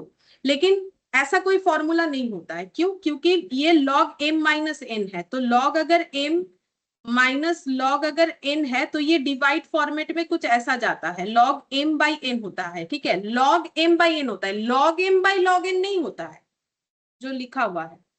तो दोनों में फर्क होता है, ये गलत होता है, ये फॉर्मूला होता है। ठीक है, तो अगर इस फॉर्मूले में जाते, ये तो आसान है क्वेश्चन, बट फॉर्मूला जब गलत इंटरप्रेट किए हो तो सॉल्व तो नहीं होने वाला ऐसे। ये हो गया log m by log n, तो ये हो जाएगा x प्लस 1, ये बनेगा। सेकेंड लाइन जाके ये बनना चाहिए log m, ये है log x square plus x base 4 minus log x plus 1 base 4 equal to 2। तो log m माइनस n है तो log m बाई n कर दिया, बेस 4 है। अब ये log बेस 4 रहा, यहाँ से x कॉमन लेने से x प्लस 1, यहाँ से x प्लस 1 ये हो जाएगा, ये कैंसिल आउट होके 2 हो गया, मतलब नेक्स्ट लाइन में हो जाएगा log x base 4 equal to 2 हो जाएगा। अब जो इंडिसेस का मतलब सॉरी log का जो फॉर्मूला एक्सपोनेंशियल फॉर्म वाला होता है, base two the power equal to x, यानी x का वैल्यू 16 हो जाएगा। ये होगा आंसर। तो फॉर्मूला अच्छे से देखना पड़ेगा क्योंकि बेसिक ही गलत हो जा रहा है, ठीक है। मुझे कर देने में कोई दिक्कत नहीं है, बट बेसिक ही अगर गलत हो जाएगा तो फिर इंटरप्रिटेशन ही गलत हो रहा है ना, क्योंकि ये फॉर्मूला ही सही नहीं बैठा, इसीलिए तो सॉल्व नहीं हुआ खुद से। फॉर्मूला सही करना पड़ेगा, ये फॉर्मूला देखना पड़ेगा, प्रैक्टिस करना पड़ेगा, तब जाके न्यू क्वेश्चंस करना चाहिए। ये पुराने क्वेश्चंस को पहले प्रैक्टिस अगर करोगे तो ये गलती नहीं होगा, क्योंकि log m minus log n log m by n होता है, log m by log n नहीं होता है, ठीक है। जो भी हो मैंने ये कर दिया, बट माइन्यूटली फॉर्मूला बेस्ड जो चैप्टर है उसमें फॉर्मूला प्रैक्टिस करना पड़ेगा, नहीं तो फॉर्मूला याद नहीं रहेगा तो एग्जाम में भी गलत हो सकता है। ठीक है, फिर आज हम लोग इतना ही करते हैं। नेक्स्ट क्लास में ये क्वाड्रेटिक इक्वेशन को ही फर्दर स्टार्ट, मतलब फिर से जितना बाकी है वो कर। Thank you ma'am. ठीक है।